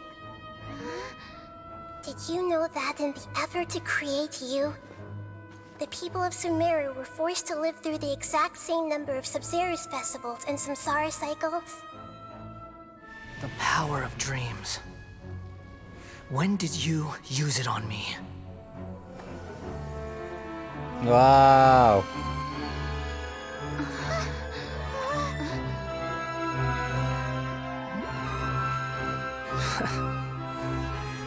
You can't even defeat me in a dream. What do you hope to achieve with this little trick? Come, Traveler. Just like before. Allow me to awaken the memories in your dreams. All that battle experience! It's more than that. Compile everyone's wisdom in the name of the Archon. That is the original function of the Akasha. I've sent everything that happened just now to the people of Sumeru in the form of knowledge. I've asked them to help you find a way to defeat the false god. Wow.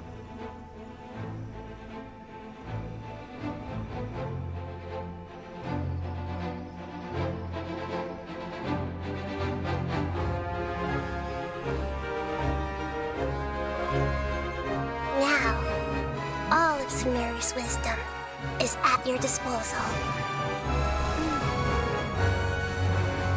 Meaningless tricks won't save you.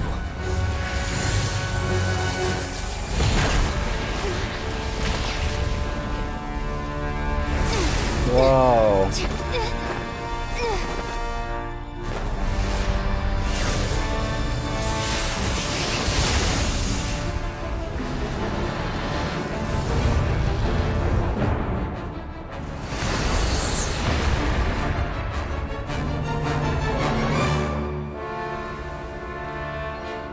Whoa! Are you done with your tricks? Can I finally take this as a real battle between gods? I'll leave this to you. The first sage of Buer. The first sage of Buer. Holy crap. I am the all-knowing god.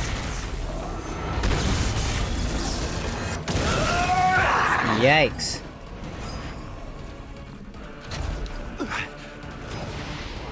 Burn to oblivion! Burn to oblivion. Whoa. Okay. Tremble! Yeah. Yeah. Yeah.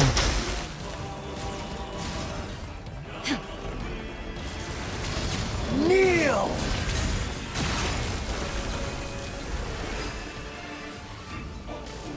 Got you.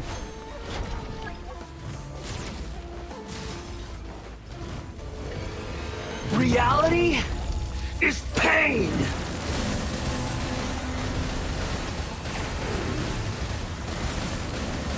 How do I use it?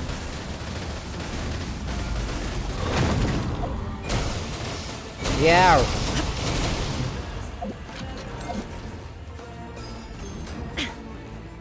How do I use it? Burn to oblivion! Burn to oblivion.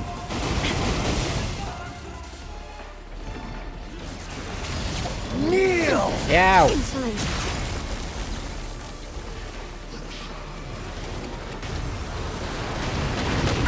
Ow.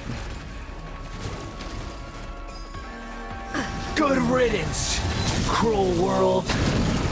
Oh my goodness. Destroy the Nirvana engine. Gather. Committed to memory. Yeah. Ah!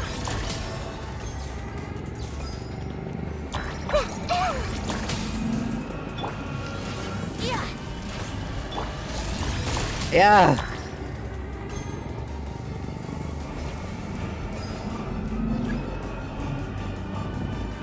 I used it. Oh. How do I aim? Oh, there you go. Boom. Possible. Cometh.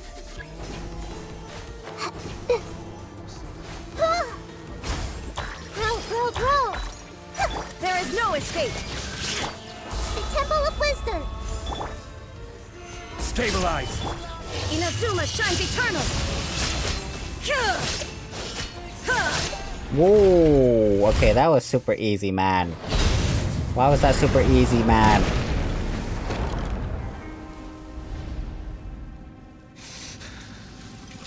Humans.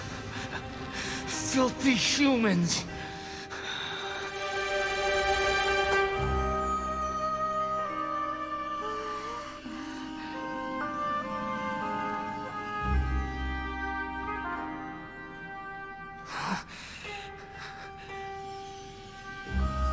Oh my god, her eyes are glowing.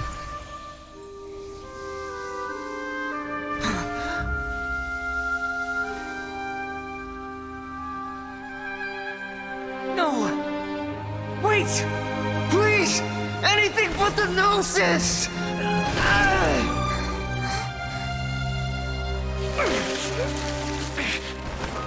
That's mine! Don't even try! I'll never go back!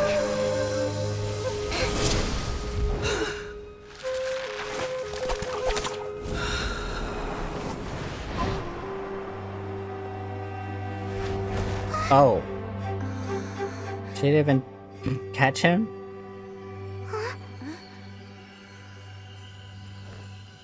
We haven't yet found the answer to the most important mystery. Irminsul is still waiting to be saved.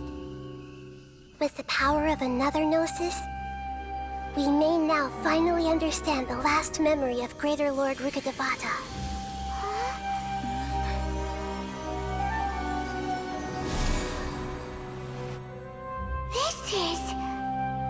That's right. This is the last memory of my predecessor. What?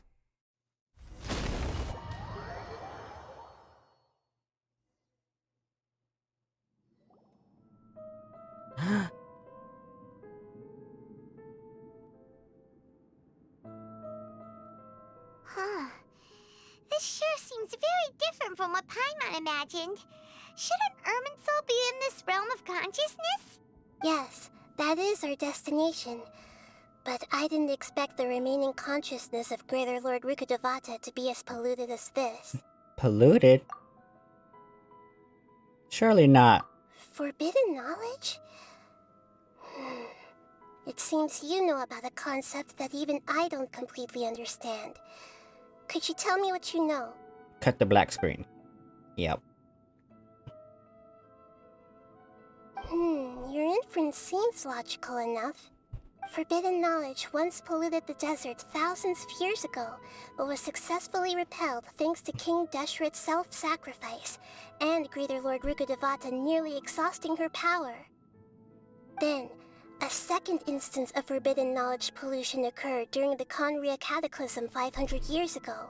But I'm afraid it is much more serious this time, with Irminsul itself already in danger. So, if we're in the remaining consciousness of Greater Lord Rukkhadevata, and it's also been affected by forbidden knowledge pollution, then does that mean, in order to save us, Greater Lord Rukkhadevata Yes. It's very possible that she sacrificed her life in the fight against forbidden knowledge. She didn't completely eradicate forbidden knowledge, but if it weren't for her actions, the pollution would have been far more rampant over these past 500 years. The way that everyone, including me, has forgotten everything about forbidden knowledge may very well be due to her restoration of Irminsul. Oh. Do you feel sad, Nahida? I'm just sharing her pain. The pollution of her consciousness here is severe. There is madness, chaos, and pain all around us. Did she fight to resist the forbidden knowledge pollution in such terrible conditions, all the way up to her last breath? She even used her last remnant of lucid consciousness to leave a clue for us to follow. The words "world forget me"? Yes. Her words were distorted by forbidden knowledge, so that's all we could hear. But now, we have a chance to find the answer to this mystery. We can cross the polluted consciousness until we found the right path to meet with her lucid consciousness. And then, we'll let Greater Lord Rukkhadevata tell us the truth in person. I hope we can use the truth to save everybody. Each of us need to be mindful of the state of our own consciousness while we are here. Even with the Gnosis' protection, we must always keep a clear mind. Otherwise, we could go mad at any moment. That's so scary. Don't worry. It should be easy enough for you to keep that mind of yours clear, Paimon. Let's go. Interesting. I'm sorry, sir, but you're ineligible. Are we in the air? And why is there a huge boat? That's the boat of consciousness, which symbolizes reason. Wow. What are these? The monsters seem to have been affected by them.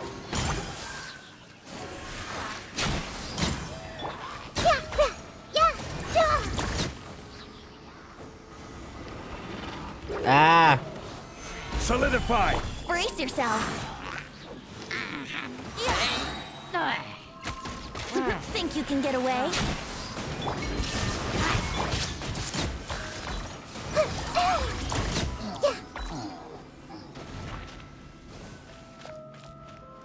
Wow, where would it go?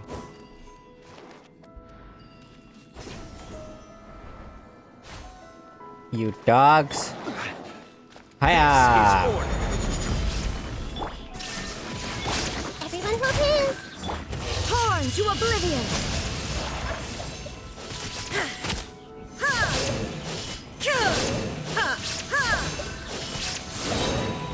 Look! A four-leaf sigil has appeared in the sky! Oh, has it now, Paimon? Please tell me more about this four-leaf sigil that has appeared into the sky.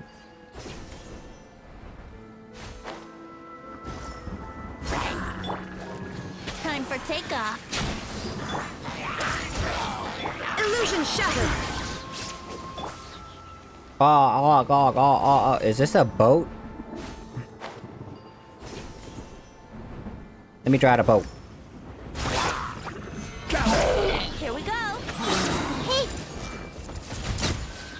Sharing my knowledge! Inazuma shines eternal!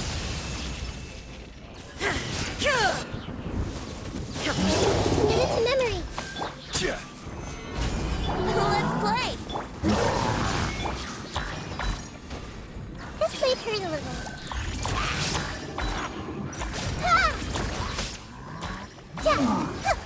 Order guide! There is no escape! To control the boat of consciousness, we need to find the helm first.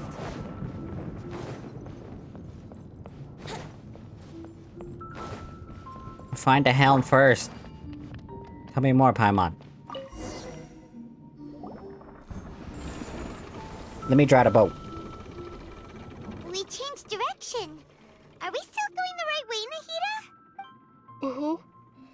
Judging from the current route, the boat of consciousness will soon take us out of here.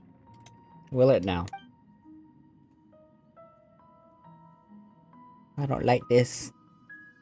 Is this like Raiden's own consciousness type stuff. Who driving a boat?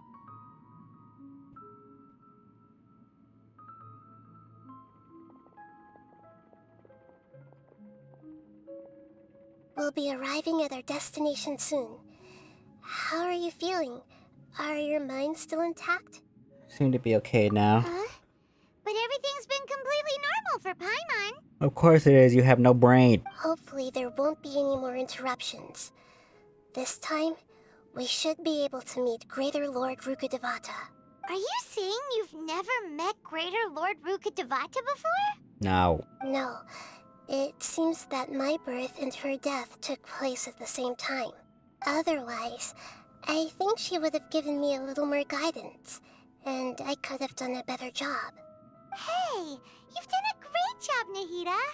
Let's get out of this creepy place and go meet her. I wonder what's gonna happen. I'm so excited. Is this the place you were talking about? We're here. The base of Irminsul? Yeah. Can't run, can't jump. Oh my god, frame rate, what is going on?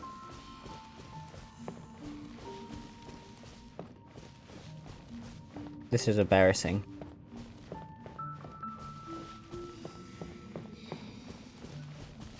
Why is the frame rate so bad? Well, this is the place. It's the same place from my memories. We're here to find Greater Lord Rukkhadevata, right? But the one standing over there is... Is that... me? She looks exactly like me. Are you Greater Lord Rukkhadevata? Yes, that's me. Are you surprised by my appearance? Whoa.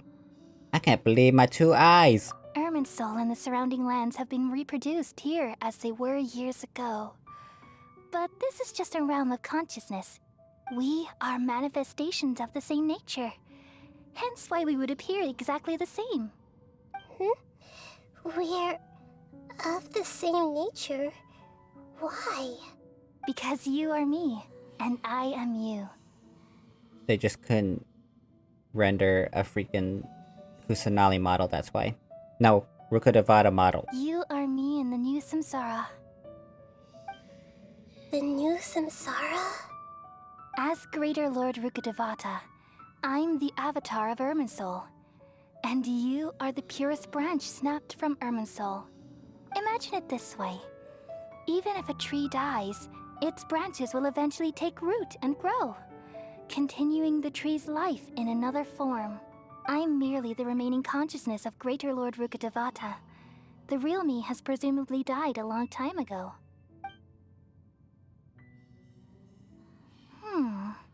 Judging from your appearance, I've probably been dead for 500 years. How do you know that? But you're finally here. My new self in the samsara. So this is a connection between you two? If this is true, then am I going to be a great Archon like you someday? Though we share the same nature, our fates are bound to be different. All things have their own fate. When a branch grows into a mature tree, it won't be the same as the original tree. That's why fate is the ultimate knowledge, isn't it? That's a great insight. Yes, very good. It's also precisely why you won't become like me. Really? But perhaps you may become an even greater Archon than I. I already see a determination in you that I didn't possess in my time. And the future that it leads you to will be yours alone, along with the blessings from your past experiences. Don't worry. The growth of wisdom is like that of a plant. You only need to wait quietly for the flower to bloom. I have faith in Nahida too. Come to think of it, the sages never had the faintest inkling of the meaning of wisdom. Thank you. Nothing makes me happier than discovering that the Archon I always admired was in fact myself in another fate. It's so nice to speak with you, Greater Lord Rukkhadevata. I've always wanted to meet you. The feeling is mutual. From the moment I snapped the branch off Irminsul and created you, I've also looked forward to talking with you. Could you tell me why you wanted to create me? And what exactly happened when you died? Ah, I see. You're here seeking answers, right? Everything that day, even the sky itself, changed into a color like this. I knew it, the Conria Cataclysm. At that time, the 7 were all summoned to the nation of Conria. Except for me. She wasn't there? I had a more important task to attend to. I had to protect Irminsul. The disaster occurred together with the pollution of forbidden knowledge. At that very moment, with my consciousness connected to Irminsul, I sensed something was wrong. The pain started to torment my mind. By the time I reached Irminsul, it was already displaying signs of corruption. Had I not repelled the pollution of forbidden knowledge with King Deshret thousands of years ago, I might have felt even more hopeless and lost. So what exactly is forbidden knowledge? It's a kind of knowledge that doesn't belong to this world, and a form of truth that can't be understood. It came from the very bottom of the abyss. Even I could never understand it. The world is constantly rejecting it, leading to all kinds of bad phenomena.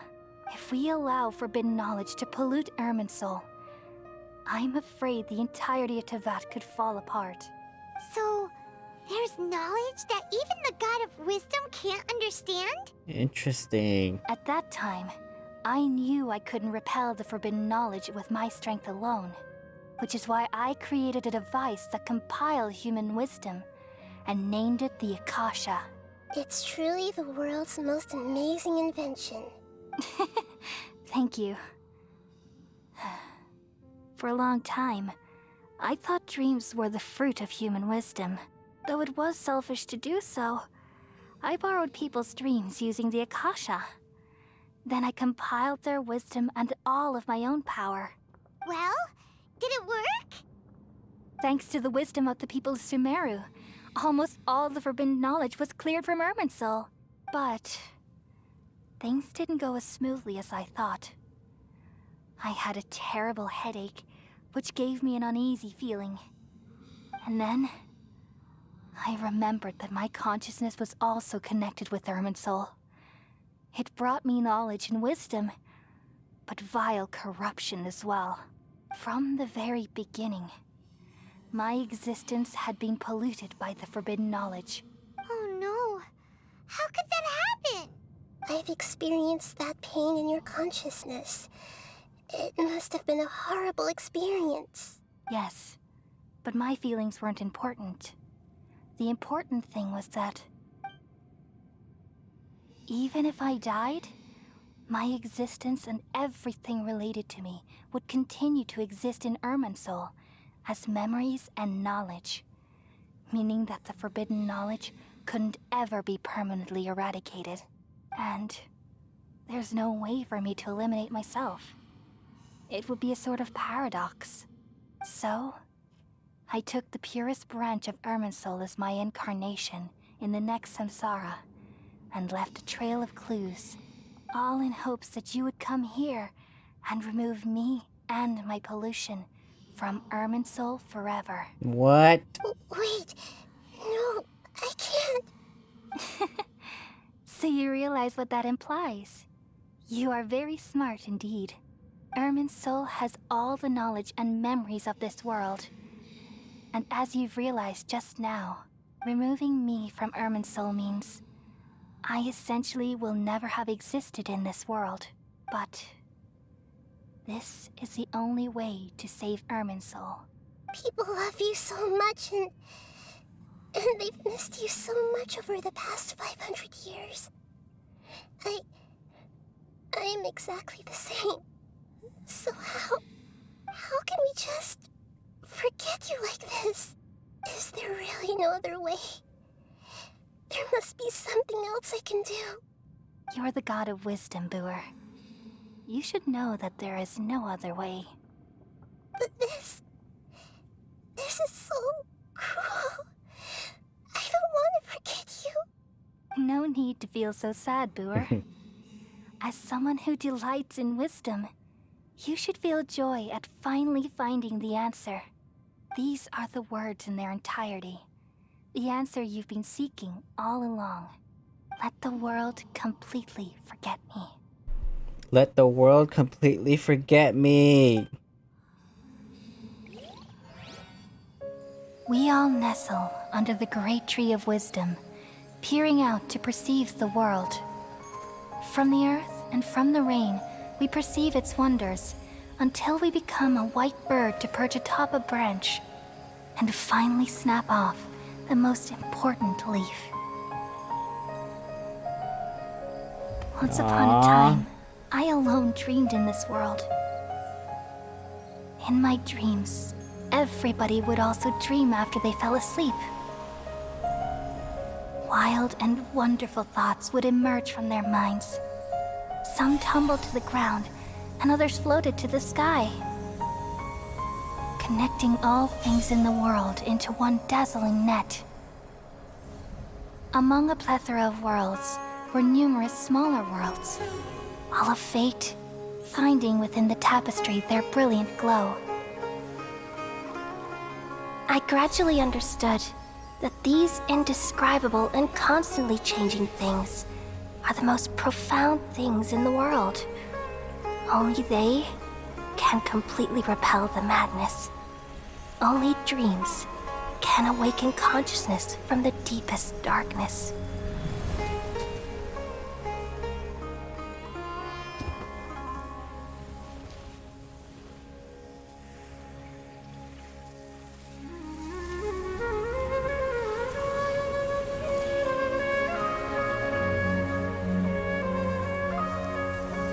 I'm the one who posed this question, yet also the one who sought a solution. Saving the world with the dreams of the people used to be my answer. And now, you've also found your own answer, and I shall return all the dreams to the people.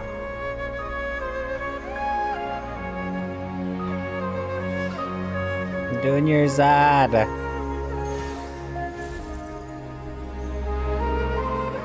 She's cured. Kale. Goodbye, people of Sumeru.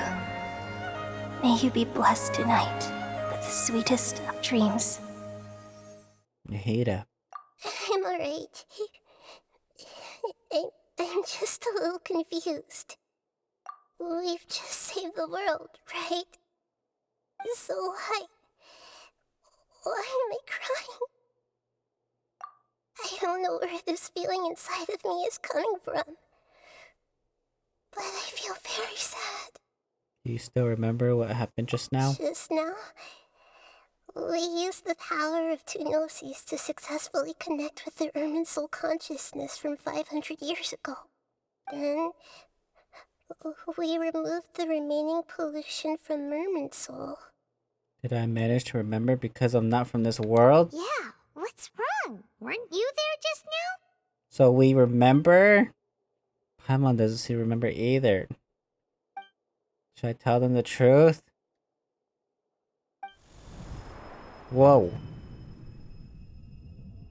What's the sound? I feel super sleepy.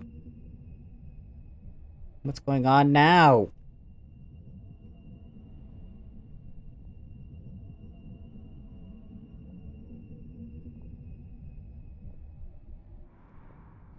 Oh no! Huh? That sound. Traveler! Paimon! Paimon too? I've been waiting here far too long. But finally I have the chance to be alone with you. All the precious time I wasted has finally paid off. The doctor! What have you done? Just a type of sound wave that can quickly put defenseless people into a dream. As I expected, it doesn't have any effect on gods. This is the only thing of interest I found among the sage's research. I thought I'd take it for a little spin. Don't worry. I know you would never forgive me if I actually killed them. I'm here to negotiate with you. Naturally, I won't do anything dangerous that could potentially damage our relationship. Negotiate with me? I heard you had already left Sumeru. Why are you here again now? I left Sumeru, but I also stayed in Sumeru. Even the God of Wisdom is restricted by the habits of cognition. How disappointing.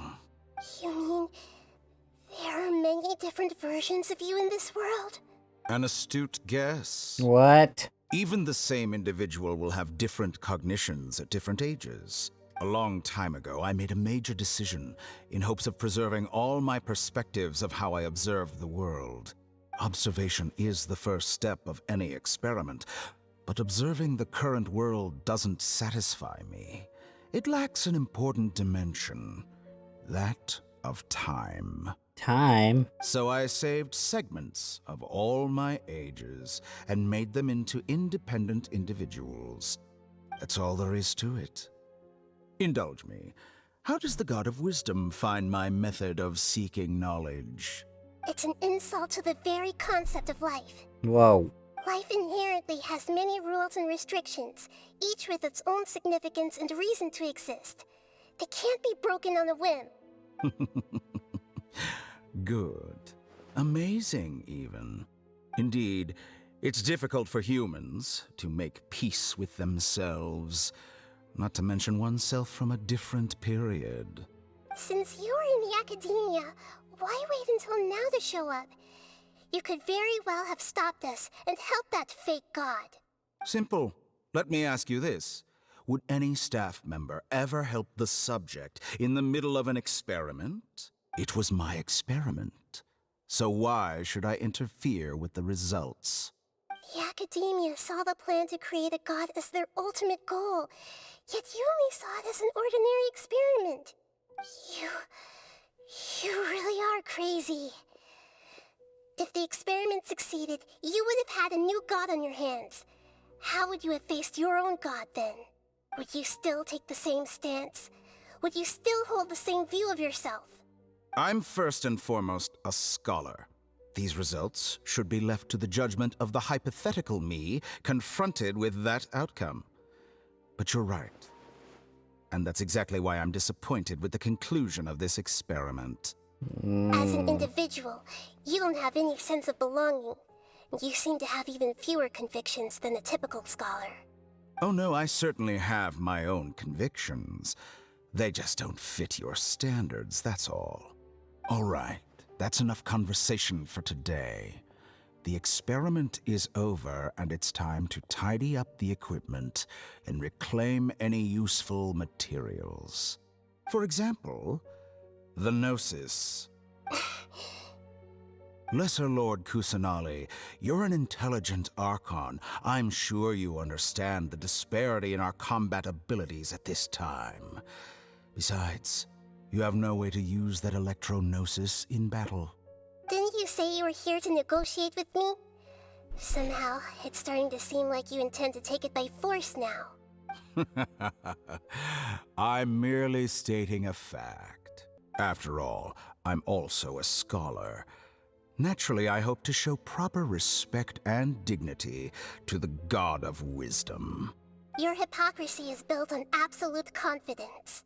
I understand your scheme, but what if I were to destroy the Gnosis now and awaken the heavenly principles? Awaken the heavenly principles? Excuse me? Awaken the heavenly principles? Do you think that's really possible? The heavenly principles have been silent for many years, but the Gnosis are symbols of their control over Teyvat and all the laws. Will the destruction of a Gnosis attract the attention of the heavenly principles? And if so, how do the Fatui plan to deal with the consequences? Do you dare to gamble such a possibility with me? Gamble? How surprising. I thought you would show evidence or use rigorous reasoning to prove your point. The word gamble is the last thing I expected to hear from the God of Wisdom. But this is a clever move. You must have seen through me when I first captured your consciousness.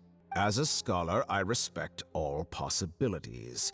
This has always been my principle and is an essential trait as an experimenter. Indeed, I can't ignore this possibility. So tell me then, what are your conditions? This foreign gnosis will only lead to disaster if it stays in Sumeru. But this electro-gnosis is the prize I attained after defeating one of your fellow Harbingers. Oh. Now, as the one who initiated this cascade of events, shouldn't you pay the corresponding price? Price? Interesting. What price would you have me pay? How about erasing all your other segments? Whoa. So this is how you wish to restrict me, the most threatening opponent of the Nation of Wisdom. What you request of me is like plucking out the eyes I have placed in the dimension of time. Segments are extraordinarily difficult to make. They require extremely rare resources and enormous amounts of time and effort, requiring me to destroy them all here and now. Bravo. A suitably wise decision on your part. Yes, how very interesting. Can I assume that you have long been wary of me? Among all the versions of me, this segment you see now is the most selfish. If it weren't me, your idea wouldn't have worked. What did you see when you were imprisoned? You were observing me, and that's how you know I've long grown tired of their doubts and endless arguments. Like you said, it's difficult to make peace with yourself. Being as smart as you are, have you managed to do that? I see. If you think all those versions of me are worth a gnosis, then deal. Whoa. You sure didn't hesitate much. Is the relationship between all the versions of you really that bad? I don't think there's any need to dwell on that. The surplus versions of me can be exchanged for a gnosis. Do you think anyone can offer themselves at a higher price? Besides, with my abilities, it's only a matter of time until I find better perspectives. Perhaps it's best to say, you're just temporarily ahead. What? But what I'd like to know is, how can you be sure that I've really erased them? I can see your remaining honesty. What a ridiculous decision! You can't be serious! How could I have been so short-sighted? You think this is the end? Wait, I'll have You'll make this moment count. You will regret this. Well, have you confirmed that it's complete? Here, take it. The future of Sumeru City will be in my hands alone. I will shut down the Akasha and let curiosity and the thirst for knowledge drive the realm of academics once again. There won't be any further gaps for you to exploit. It truly pains me that my academic achievements have never been appreciated in my homeland. Of course, I have no interest in being rejected by this city for a third time. Another chess piece. And where is your dendrognosis? Don't be greedy, Harbinger of Snezhnaya. No, this is a different transaction. If you intend to turn off the Akasha anyway, then there's no further use for the Gnosis of Sumeru, is there? Besides, isn't it the Archon's duty to deliver what's desired of the Seeker? Oh, judging from your expression, you don't seem to find the idea very agreeable. Then let's think of it this way. Since you're the god of wisdom, how about I exchange some knowledge with you? People exchanging knowledge with the god of wisdom is the stuff of legends. Yet here you wish to exchange knowledge for the god of wisdom's property. Arrogant as that is, it has piqued my interest. Let me ask you, have you in all your mighty knowledge ever heard the rumor that the skies of Tevat are fake? What? Huh? That's the secret hidden by Irmin's soul concerning the truth of this world. Once I finish telling you about this, it will be time for me to say goodbye. With negotiations, we've all gotten what we wanted. I'm very glad I got to meet you like this. Your arrogance may know no bounds, and convictions may mean nothing to you. But I'll still listen to what you have to say. No, it's not gonna tell us. Why? Why? She knows now. Several days later. Hmm? Are you awake? Kali says it's time for breakfast. Come on, get up! Good morning. Good morning! How are you feeling today? Pretty good. Good to hear. It looks like we've recovered pretty well. Not even Tainari could stop us from going out now, right? That's right. On the day we lost consciousness of battle, we woke up, we found ourselves in Gandarbaville, and Tanari and Kali were looking after us. I heard that it was Sino who brought us here. Tanari complained that Sino was always sending people to him, and he was taking great care of us. After completely exhausting ourselves, we had a good rest here. After a few days, we finally recovered enough to be able to go back out. From what Tanari and Kale have said, the Akasha has been turned off completely, and the people of Sumeru will no longer rely on it. Such a big change will certainly affect people's lives, but it will definitely be a good thing. Come on, Traveler, let's go! Whoa! A toast to victory. Sorry about that. I had to stop recording for a while, but we're back. And now we gotta talk to Kale. Good morning. Looks like you're awake. Yep. Good morning, Kale. I prepared some breakfast today. Please have a taste. I hope you'll like it. It's nice to have you here so we can eat something yummy. What is that? Well, now that I've recovered from Alizar, I'm feeling better than ever. I can even prepare 4 or 5 meals a day now. Yay, she's been cured. And Paimon bets they're all delicious. Aww. Oh, by the way, someone brought a letter for you after you went to sleep last night. Really? Paimon hasn't already read it? Nope. Paimon wanted to read the letter with you after you woke up, so Paimon didn't open it. Alright, let's read it now. Oh, it's from Nilu. Nilu. We're going to hold a feast at the Grand Bazaar and celebrate Sino's reinstatement as the General Mahamatra. Oh. As heroes of Sumeru, please be sure to attend. I'll wait for you. The date of the banquet is written on the back. It's in 2 days. 2 days? Oh, I've also heard that you've become heroes here as well. That's amazing. We were just doing our part. Sometimes I'm really envious of strong and confident people like you. But you're amazing too, Kale. Oh, you're embarrassing me. Anyway, let's go to the Grand Bazaar to have a look. Okay. Oh, before you leave, be sure to inform Master Tainari. Tanari. Good morning. How do you feel today? I feel good. We feel much better. How about you? How's your wound? Oh yeah, that's right. You were struck by lightning. I'm recovering well. Thanks for asking. But from the looks of it, you seem to be already busy with work again. It's fine. I'm not that busy, really. How about Hypatia? The Elazar patients have recovered, as well as Hypatia. Yay! For now, I only need to tend to my Forest Watcher duties. It seems once Irminsul started getting better, everything else started to recover too. Yes, but there are still some residual effects. Like what? The withering is one example. Though it won't spread anymore, the existing zones won't just disappear. We forest rangers will still need to do the work. I appreciate that's a lot to ask. By the way, we have some good news.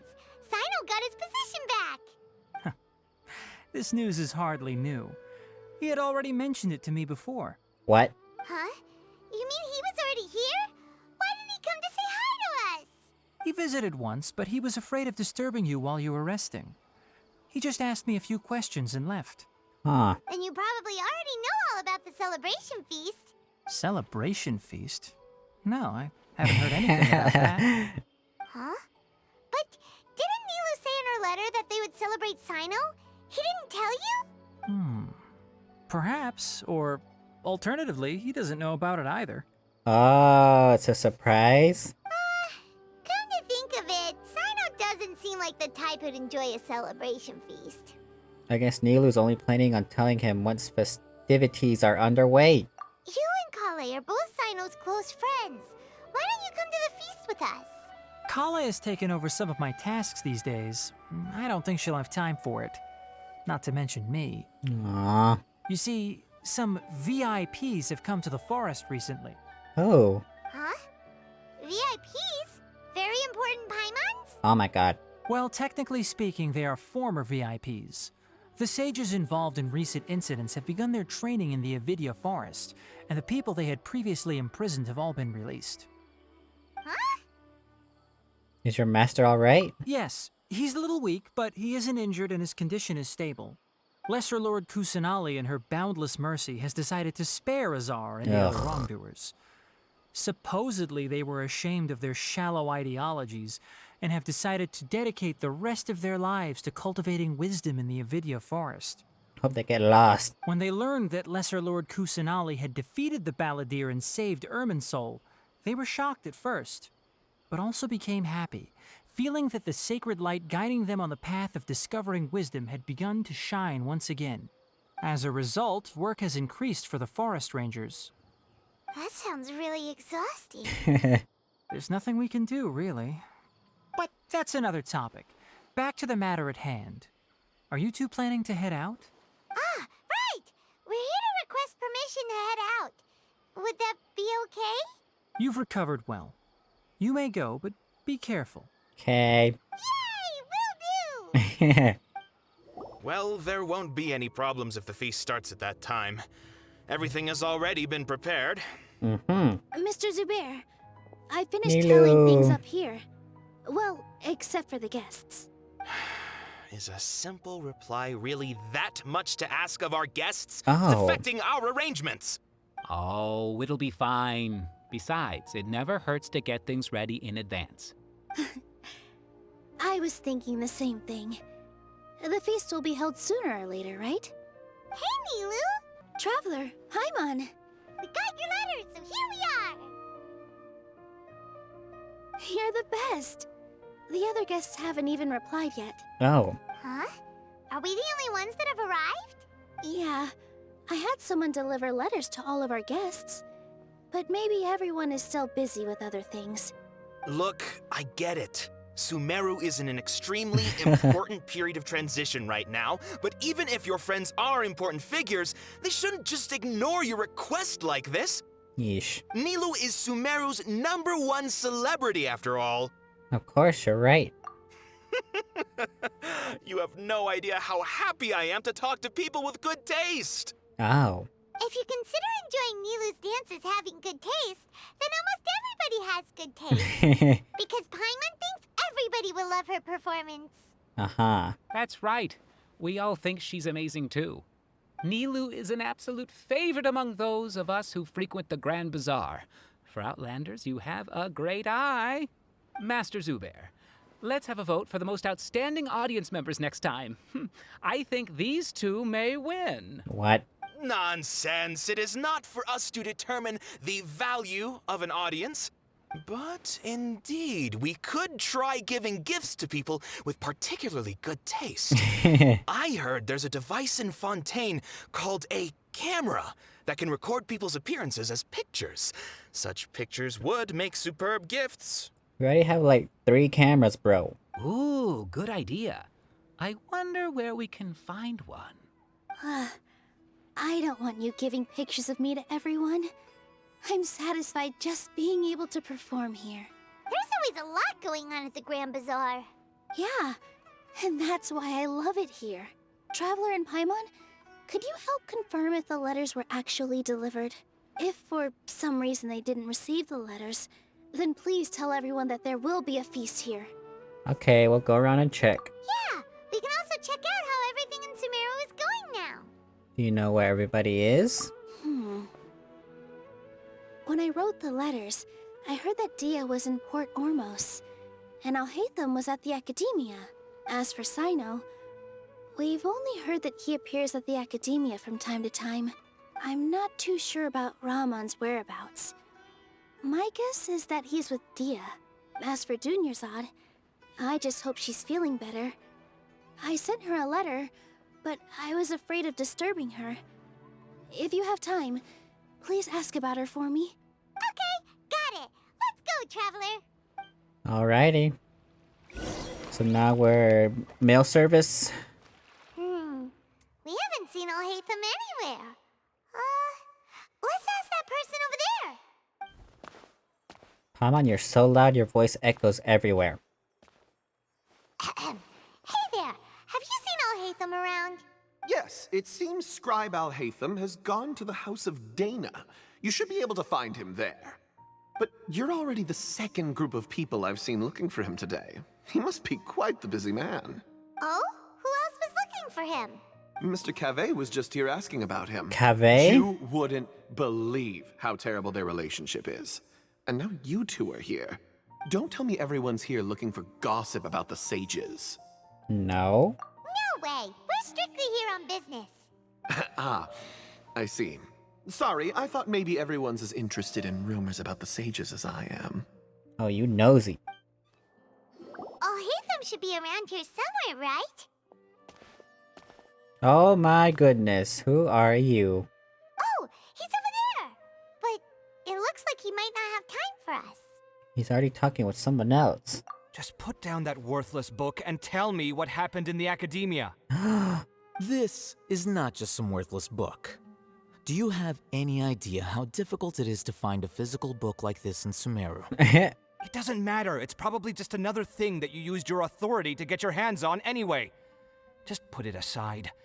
Listen, I came back today only to hear that the sages have disappeared. Oh my god, who are you? Your design looks amazing. Oh, you sound surprised. I thought you would already know the inside story. Would I be here asking you if I knew? You're the scribe, not me. So just tell me what you know already. Your eyes. Well, I almost became a sage. What? Huh? Oh, don't sound too surprised now. You're the renowned Kaveh, light of the Ksharawar. Besides, as a master builder and craftsman, he's Dendro chances are too. you'll be appointed as a sage too. Why do I feel like you don't really mean it? Oh. Huh. What makes you say that? Why would you question my heartfelt sincerity? Maybe it's because you've never said anything good about me before. Oh. Yeah, well, I share a similar sentiment, and anyone who knows you as well as I do would surely do the same. You're both Dendro. You... Now kiss. See? This is why I hate discussing anything with you. Your ridiculous and arrogant attitude always gets in the way. Oh. It seems that you really can't stand my personality. Ha! What was your first clue? Well, then you might as well move out of my house. Oh my god. And they were roommates. Are you threatening me? Stooping to a new low, I see. Oh. Ugh, and don't change the subject. You, a sage? What a joke. The academia might as well just close tomorrow. Are they having a fight? Let's see how this plays out. We're not in a rush anyway. Forget what's going on with the academia. Haven't you been busy with your construction project? Tell me, when are you going to build yourself a mansion? Don't get me started. I get angry just thinking about it. It kind of reminds me of Ito, to be honest. So, what great building did our master architect work on this time? Like I need to tell you. Keep your nose out of my business. No, I think we deserve to know. Where were you when Sumeru needed you most? What? I was in the desert for a large project, but considering Haravatat's utter ignorance of architectural and aesthetic matters, you probably wouldn't understand. Uh-huh. Which is truly unfortunate. I can only pity the man who doesn't understand the first thing about beauty and romance. Unlike a true... hold on, wait a second. What do you mean by when Sumeru needed me most? Well, while you were out fiddling around in the desert, many people came together to save Sumeru from a crisis. Ha! And you think I'd believe that? Look, All you really need to know is that Azar and all his accomplices have all been overthrown. Huh? What nonsense are you talking about? Oh my god. It's no skin off my nose if you don't believe me. It's not like my Darshan was the one trying to apply for funding from the Grand Sage. Yours, though, on the other hand. What? You know what? I'll ask around. I'm sure someone knows what's going on here. You're dead if I find out you're lying to me. A kiss. Aww. Wow, another Dendro character revealed, man. What are your thoughts? You ain't got a single thought in your head. Hey, Haytham! Oh, it's you two. What's the matter? We're running some errands for Nilu. Have you received her letter? Letter? What? Nilu said she sent out a letter inviting everyone to a celebration feast in 2 days at the Grand Bazaar. We'll also be celebrating Zaino's reinstatement as General Mahamatra. If she addressed the letter to all Haytham of the Academia, then the letter should have gone to my office. I've been busy these days, so I haven't had time to check for any new mail at my office. I only now have some free time to attend to personal matters. Have you always been so busy with your work? Of course not. I'm only busy these days because several sages have been dismissed recently and the whole Academia was practically turned upside down. Tainari told us they all went to train in the Avidia Forest. Apparently they will spend the rest of their lives there. That is already the best possible ending for the likes of them. For real. 4 of the 6 great sages were possessed by their desire for power and attempted to create a new god.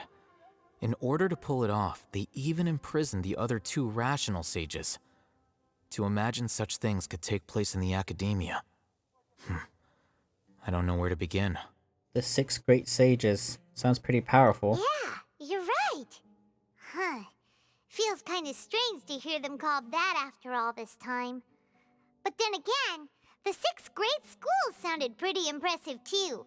Yes, at least that's how they're supposed to sound. It's said that when the Academia was first founded, the Dendro Archon herself established the 6 great schools, each representing one of the 6 different types of wisdom. Numerous Darshans have sprung up and faded.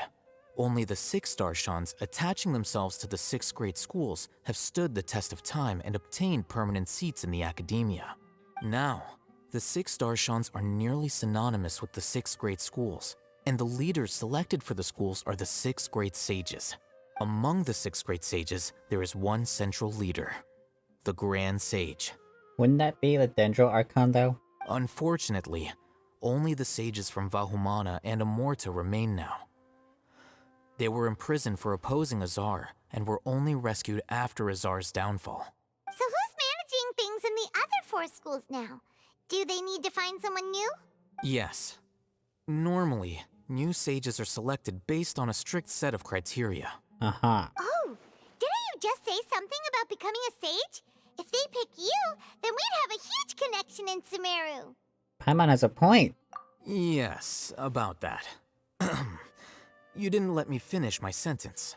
The person in charge of personnel affairs nominated me to be the Grand Sage in place of Azar and help Lesser Lord Kusanali manage the Academia. But I refused. You... Huh? But why? Can't you be a little more ambitious? I'm not even interested in being one of the 6 great sages. Like I said before, I don't like being a leader. Oh, all right. So are you busy these days trying to find others to take the job? That's not my job either. I'm only responsible for handling important affairs within the Academia before the new sages take office. So you're still a leader now, even if it's just temporary. Temporary. And the first thing I'll do is reject Kasharawar's application for funding. By the way, who was that other person just now? Is he your friend? Do we look like friends? Paimon doesn't know. That's why Paimon's asking. Oh. His name is Kaveh, my roommate. You could say he's the representative for Ksharawar scholars. He didn't seem to believe a word you told him. Which is exactly why he always has so many problems. Oh. So everything that's happened recently must be a huge change for the people of Sumeru. Thanks for your hard work these days. Such is the work of the Academia Scribe. Well, anyway, no matter how busy busy you are. Since you are our planner, remember to attend the celebration feast in 2 days. All right. I'll see you there. This is Port Ormos. Now where could you... Is that Paimon I hear? Huh? Oh, it's been a while. How are you doing? It's Junior-san. It's been so long since we've seen you. How are you? I'm doing well. I can go as far as saying I have never been happier in my entire life. I don't know if you've heard, but Elazar has completely disappeared, and all the patients have recovered. You kidding? Knowing them and the connections they've got, I'm sure they've heard about it. Didn't expect to see you here. That's right. My lady is feeling better now, so I'm accompanying her for a walk. Why do you still call me that, Dia? You've already informed my father of your resignation. I guess I'm just used to calling you my lady. Old habits die hard. Aww. Resignation? You mean you're quitting? Yeah, I might start losing my edge if I keep being a bodyguard for the Homayanis. You know that my parents and I are fond of you, and that we appreciate you very much. It wouldn't be a problem if you wish to continue to be our bodyguard. I'm not a woman that's easily persuaded. You should know that by now, my lady. Aww. When I took this job, I'd already decided that I'd quit as soon as you'd recovered. It's time for me to get back out there and chase that horizon. So what are you gonna do now if you're not gonna be a bodyguard anymore? I want to take a risky job and put my body to the test again. Huh? But we literally just finished one of the most dangerous jobs ever. Are you getting bored already? I know. If I hadn't joined in that plan with you, I wouldn't have come up with this idea. I guess I still get fired up by that feeling of going all out in a fight. It made me realize that I'm still a mercenary through and through. Life is short, and I'm happy that I got to be a part of that operation. But the whole thing also made me realize that there are still many problems in Sumeru. And as a desert dweller, I'm still not completely ready to settle down on this side of the wall. Well, I remember a friend had someone bring you a message. You mean I'll hate them? Say I didn't what? expect him to still remember that. I thought he was joking. We just came from talking with Alhaitham at the Academia. Did he tell you that he suggested that I come work at the Academia? Whoa. What?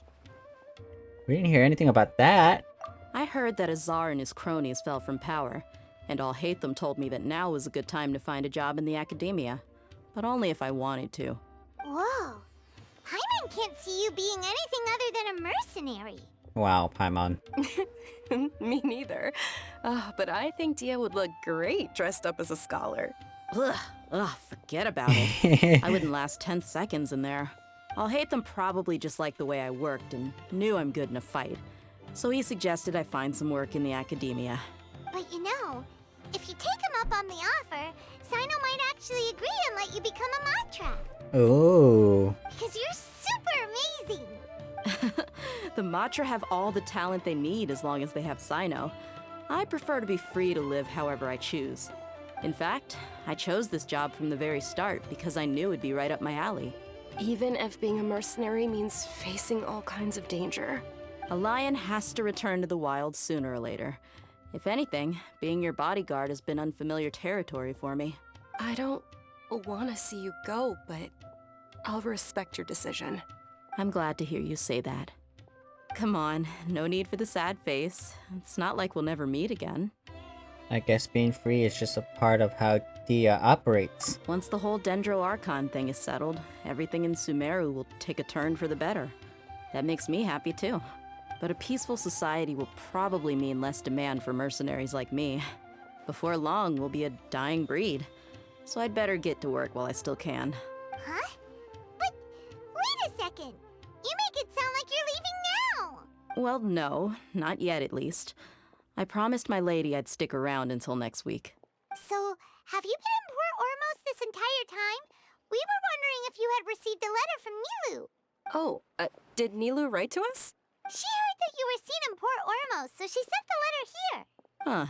It was probably sent to the inn that we're staying at. My lady has been very energetic lately and keeps taking me on hikes, staying out even into the night. By the time we get back, The receptionist is usually off napping on the job. Right, and we tend to leave quite early in the morning, so the old man on duty is also usually dozing off. So what it really sounds like is that the person on duty is always asleep. I bet the letter's at the reception desk. I'll go check later. No wonder there wasn't a reply. You never received the letter. Good thing Nilu asked us to come and check on that. Sorry to make you two come all the way out here. You're good. It must be something important for Nilu to specifically write to us like that. Yes, she said they were preparing a victory feast in the Grand Bazaar, and will also be celebrating Sino's reinstatement as General Mahamatra. She was hoping you could come. Great! I'll be sure to attend. Count me in too. Aww. But is there some sort of dress code or anything for the feast? Can I just show up looking like this? Since it's being organized by Nilu, I don't think she'll be too picky about that. If anything, I think she wants to see us as our most natural selves. All right, then this is how I'll show up. The feast will be held in 2 days, so don't forget. Sure. Thank you so much for letting us know. We'll see you there. Oh, by the way, do you happen to know where Sino and Raman are? The General Mahamatra always comes and goes without a trace. Normally no one knows his whereabouts. Oh. But last time we met, he mentioned that he had something to do in Aru village. You can try your luck there. Candace? As for Raman, your guess is as good as mine. I only remember he said that he had something to discuss with Sino. You can ask Sino when you meet him. Thanks, Dia. Don't mention it. You better get going. Bye. All right, on to our next stop. It's been a while since we last visited Aru village. Ah, there's Sino. Sino. Oh, it's been a while. We found you here. We recovered well, and Tainari agreed to let us leave, so now we're out and about again. It seems Gandharvaville's medical treatment is still as good as ever. Uh-huh. And Tainari is recovering well, too.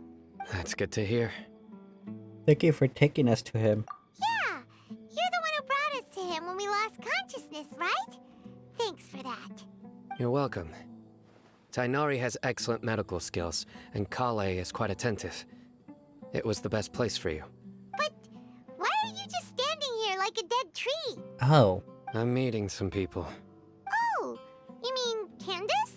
I've already talked with Candace and the village chief. They're still at the usual place. You can go there if you'd like to see them. But you know one of the people I'm meeting as well. Oh. By King Deshret's blessing, my friend suddenly appears in the desert. Don't tell me you've run into trouble and need us to help now. Raman! And... huh? Sataria? Oh, you know me? Oof. Oh, well, you're pretty famous in the academia. Don't worry, these are our friends. No need to be so guarded. I see. How have you been doing lately? I'm doing well. Many good things have happened recently. Really? Same here. Really, I feel that my whole life has started to shine after suddenly finding a new direction. Oh, tell us everything. Yeah, you go ahead. Alright, well, I suppose I should start by saying I've decided to leave the academia. Really? What? You're not gonna be a scholar anymore? It's not that I've given up on being a scholar. Instead, you could say I've found a new identity. I will no longer pursue research like a typical scholar, but I have not completely given up on my relationship to knowledge either. I can see what you're saying now. What do you mean? I plan to leave the academia and return to teach here in the desert. Oh. Wow, so you want to become a teacher? Sataria will return to support education here and teach people from the desert. She can't teach everyone on her own, but there are many of us Eremites all over Sumeru. She came to discuss a collaboration with me and hoped that I could bring her ideas to the Eremites. Yes, it's my hope that the Eremites can help me select a group of smart people with the best aptitude for teaching. I'll teach them, and after they've finished learning from me, they can go educate more people. Huh. That is the true meaning of education and the spreading of knowledge. The people of King Deshret suffer from sandstorms, exile, and ignorance. Miss Sataria is more than welcome to come teach here. Her arrival is like a star shining in the desert night. The stars have always guided caravans, thieves, soldiers, and travelers who get lost in the night. They lead those in the dark out of trouble and back to safety. Beautiful. Oh, please. Where's all of this coming from? I'm starting to feel a little embarrassed. You deserve these compliments. Mercenaries are accustomed to danger and don't fear death, which is why we recognize extraordinary actions that common people would easily overlook. Setaria's idea will bring much good to many people. At first, I feared it was destined to fail.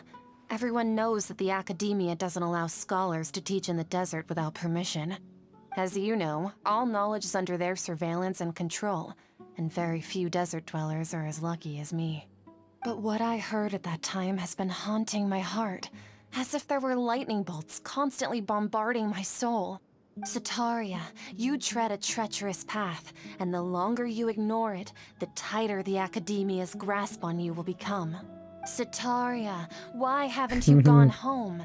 Never forget that the desert that belongs to you lies elsewhere. Miss. These words sparked something in me, and I knew that I had to bring something back to my people after going home. I gathered up the courage to approach the Grand Sage, only to find that he was no longer at the Academia. Lord Sino told me that Azar didn't belong there anymore.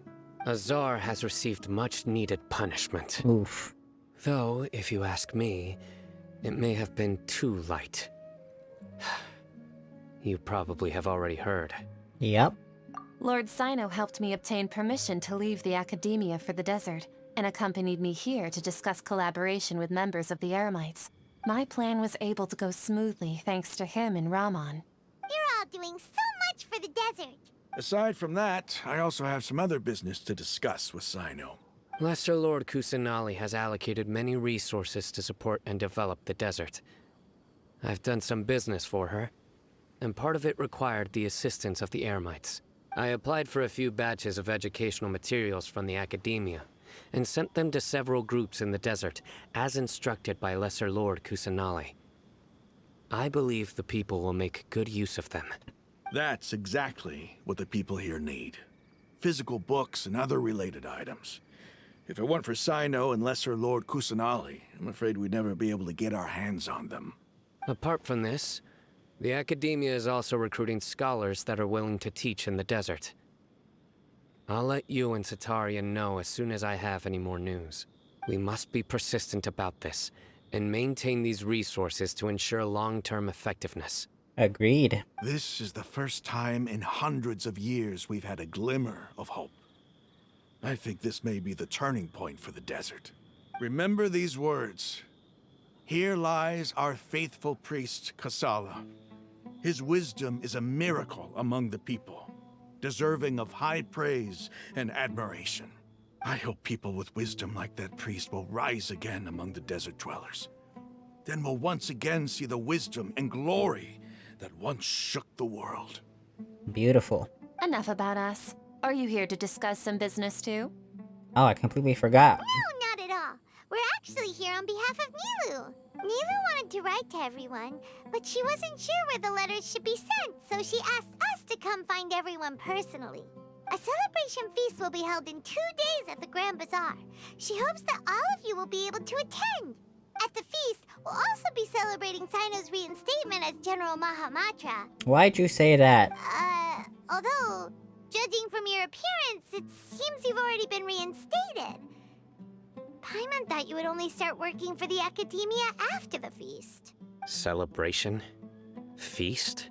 So you really didn't know? It's the first I've heard of it. Tainari was right. He really didn't know. Because it was supposed to be a surprise. This feast is for you, Sino. Sounds to me like you'll have to be there.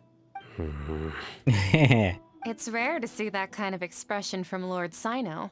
You Lord. must not like feasts very much. No, not really.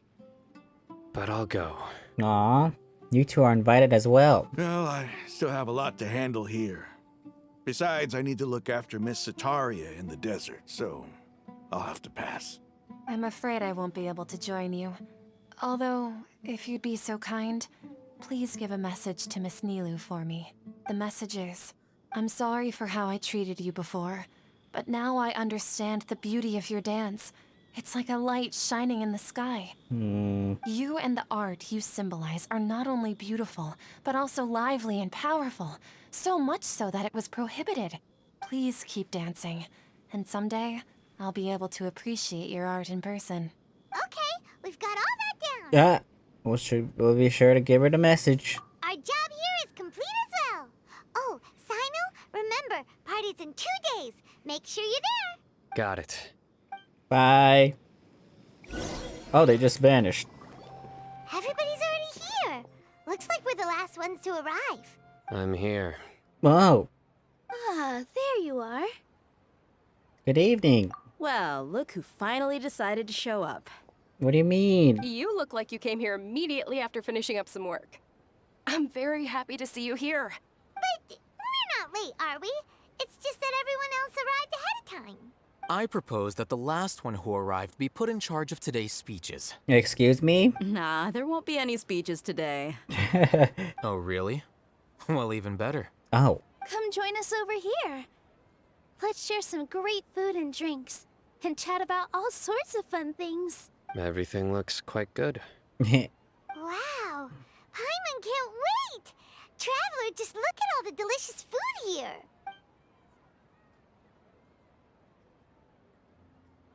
Aww. Everyone eats and drinks before enjoying the performance prepared by Nilu and everyone in the Grand Bazaar. Time passes gradually, and the beautiful evening feels like a dream. It's so delicious! Oh, this grilled meat tastes amazing! The food was specially prepared for you by everyone in the Grand Bazaar. And we have gifts that were sent by the residents of Sumeru City when they heard we were holding a feast. Everyone that came said that you saved Sumeru, and wanted me to thank you all on their behalf. Ah, feels kinda nice to be seen as a hero. I could get used to this. Being a bodyguard is also a hero's job. You've always been amazing, Dia. My lady sure has a way with words. Thanks. I'm glad to hear it. And I'm happy to meet everyone that participated in the great plan. Don't mention it. Think of it. We've really done something impressive together. It's unbelievable. Girl, we literally do this every time we enter a new country, so... We owe it to our abilities. And luck.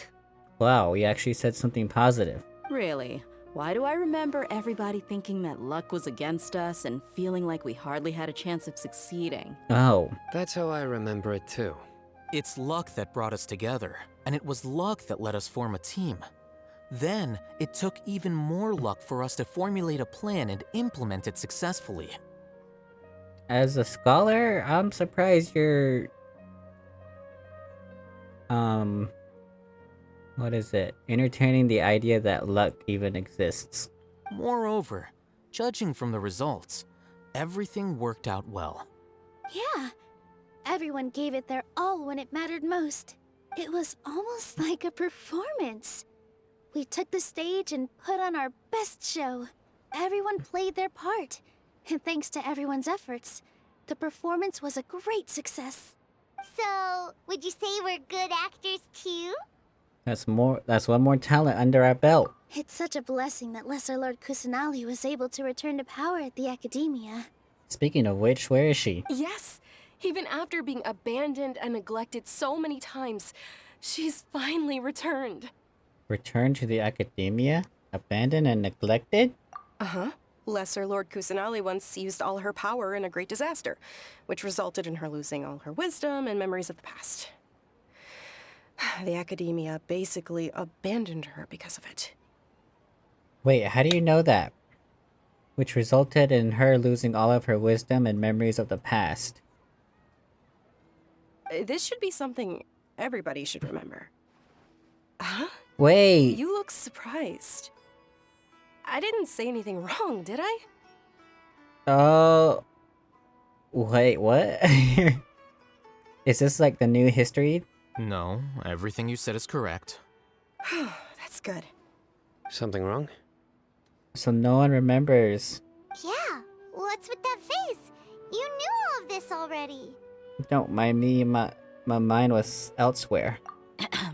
Even if those two giants of the academia are here, I still have to say it.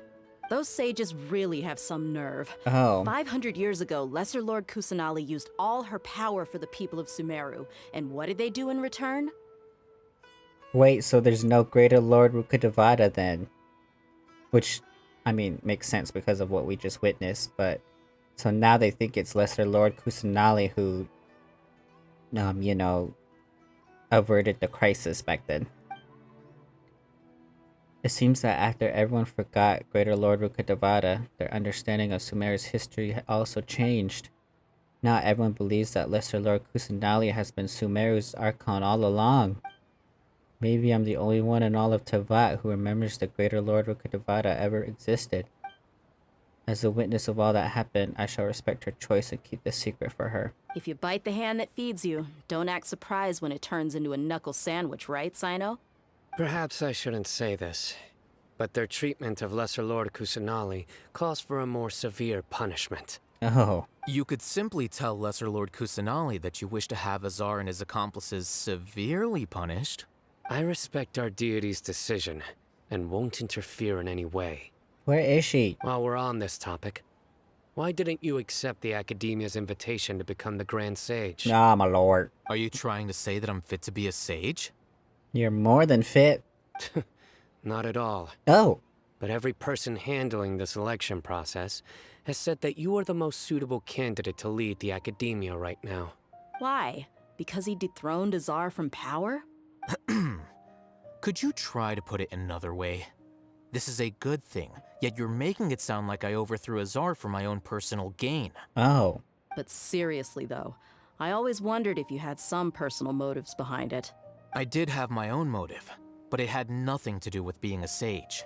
Really? If the rules of our nation were suddenly cast by the wayside, then it wouldn't be long until chaos ensued. I had no intention of letting their dreams disrupt my life. By that, you mean your life working as the Academia's scribe. Precisely. Wait, is that all? So that's the only reason why you joined us and came up with all those plans? It's reason enough. I mean, yeah, but I thought we were all doing it to save the Dendro Archon. You've certainly got quite the personality. Yep. You flatter me. Oh, it wasn't a compliment. All right then. How about you? You've already resumed work as the General Mahamatra, right? That's right. Will you be happy with that life? It's not about being happy. There are merely a lot of things that I must do. Even so, keep your spirits up and try to be happy, okay?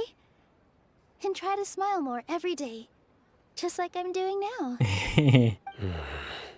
He doesn't smile, huh? Thank you.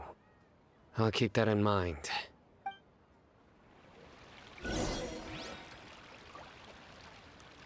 Oh my god, we have to talk to everyone.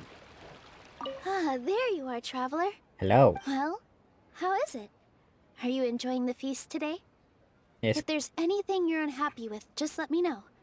I'll be sure to take note of it. It's great. That's good. It's the first time I've ever invited so many exceptional people to one place. I was a little nervous myself. You see, every guest here is quite extraordinary. It's unbelievable that we've got everyone together here. Almost like a fairy tale. Make sure you live it up tonight. I'll be happy as long as you're enjoying yourselves. We have a message to tell you? Oh, from Sataria, yeah. I'm honored to have her think of me this way. If I have a chance in the future, I would really like to invite her to one of my performances. I can't explain why, but I just feel elated right now. Thank you.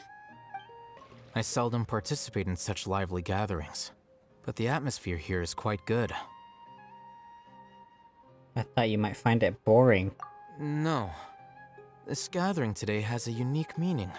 The Grand Bazaar is lively because the people here feel happiness from the bottom of their hearts. Unlike the farces at the Academia. That happiness is an emotion that'll be forever alien to those bookworms who have driven themselves insane by studying. I seem to have taken both keys when I left the house. Oh. Oh well. What about your roommate? Your roommate.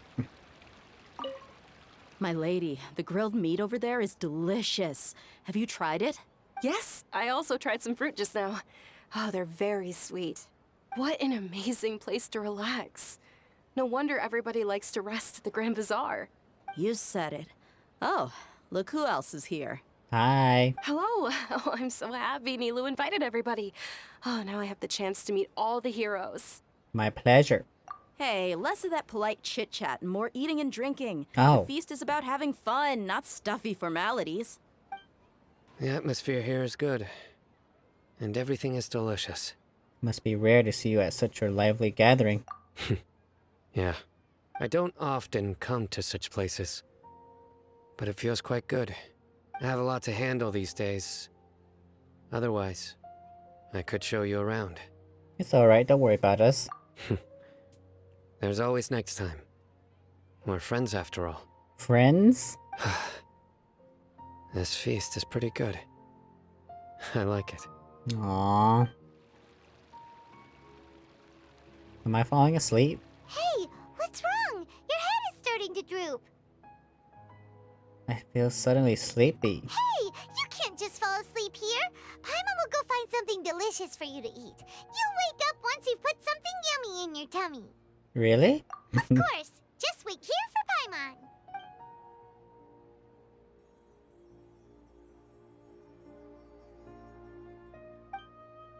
Is it because I didn't sleep well last night that I feel sleepy all of a sudden? Or is it because I'm too full? Huh. It seems like someone is there. Excuse me? Wait, what? Time is frozen.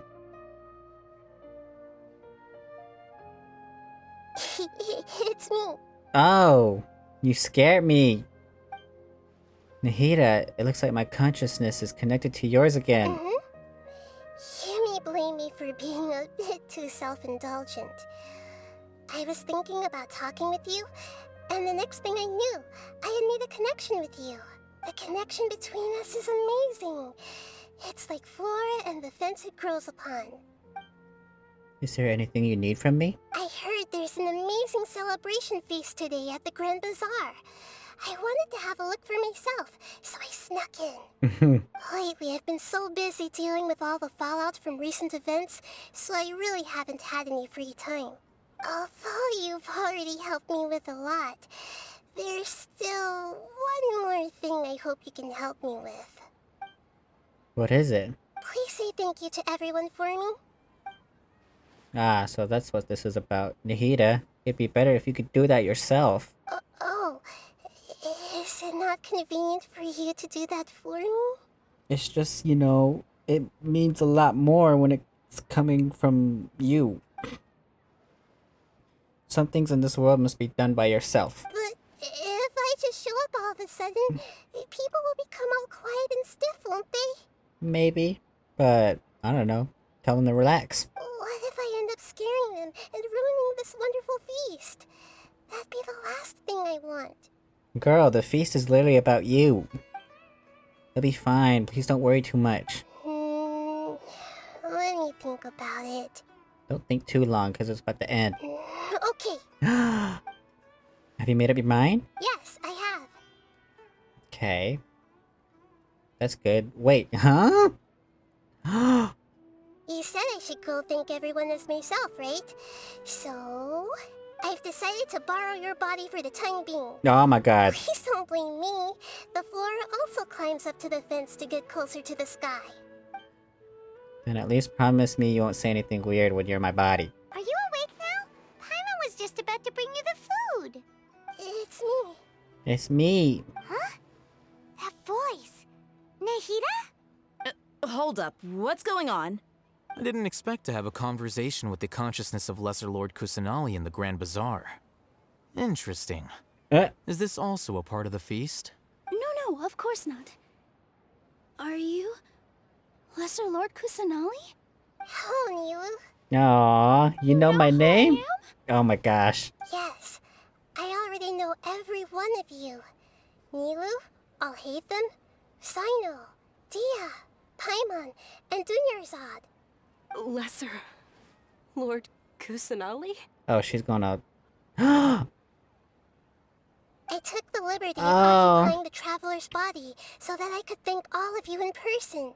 Thank you so much for rescuing me, even if that meant placing your own safety in peril and taking the risk of becoming enemies with the Academia, the sages, the doctor, the balladeer, and even the entirety of Sumeru. Without you, without any of you, I would have been in a much more difficult situation. Had you not helped me to resolve the crisis, not only I, but Sumeru and even the entirety of Teyvat would have suffered great misfortune. People refer to you as the heroes who managed to rescue a god. I'm quite fond of this name. It not only explains your identities, but also bears witness to your relationship with me. Please, allow me to present to you my most sincere gratitude. Lesser Lord Kusanali, you have done so much for Sumeru, and I didn't even have a chance to do anything for you. You don't have to do this. Dunyarzad, you were literally like her #1 supporter when everyone freaking was against you. You did more than enough. Dunyarzad, the suffering you endured during your illness is also proof of you being with me and praying for me. Thank you. You don't need to be so ceremonious. It's always been my duty to protect you. Aww. This is how the relationship between the Academia and Dendro Archon should be. We just did what was necessary and set things back on the right path. Well, that's a little bit of an understatement. You're an Archon, but you act so humble. You really don't need to be so polite with us. I'm honored to have been able to take part in this plan. I hoped you liked the dance I dedicated to you. Thank you, all of you. Thank you so much. And then, boom. She's gone. See? Just like I said, everyone is happy to meet you. Yeah.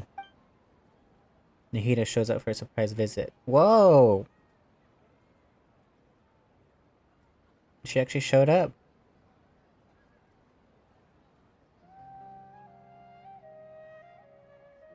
And the feast ends on a perfect note.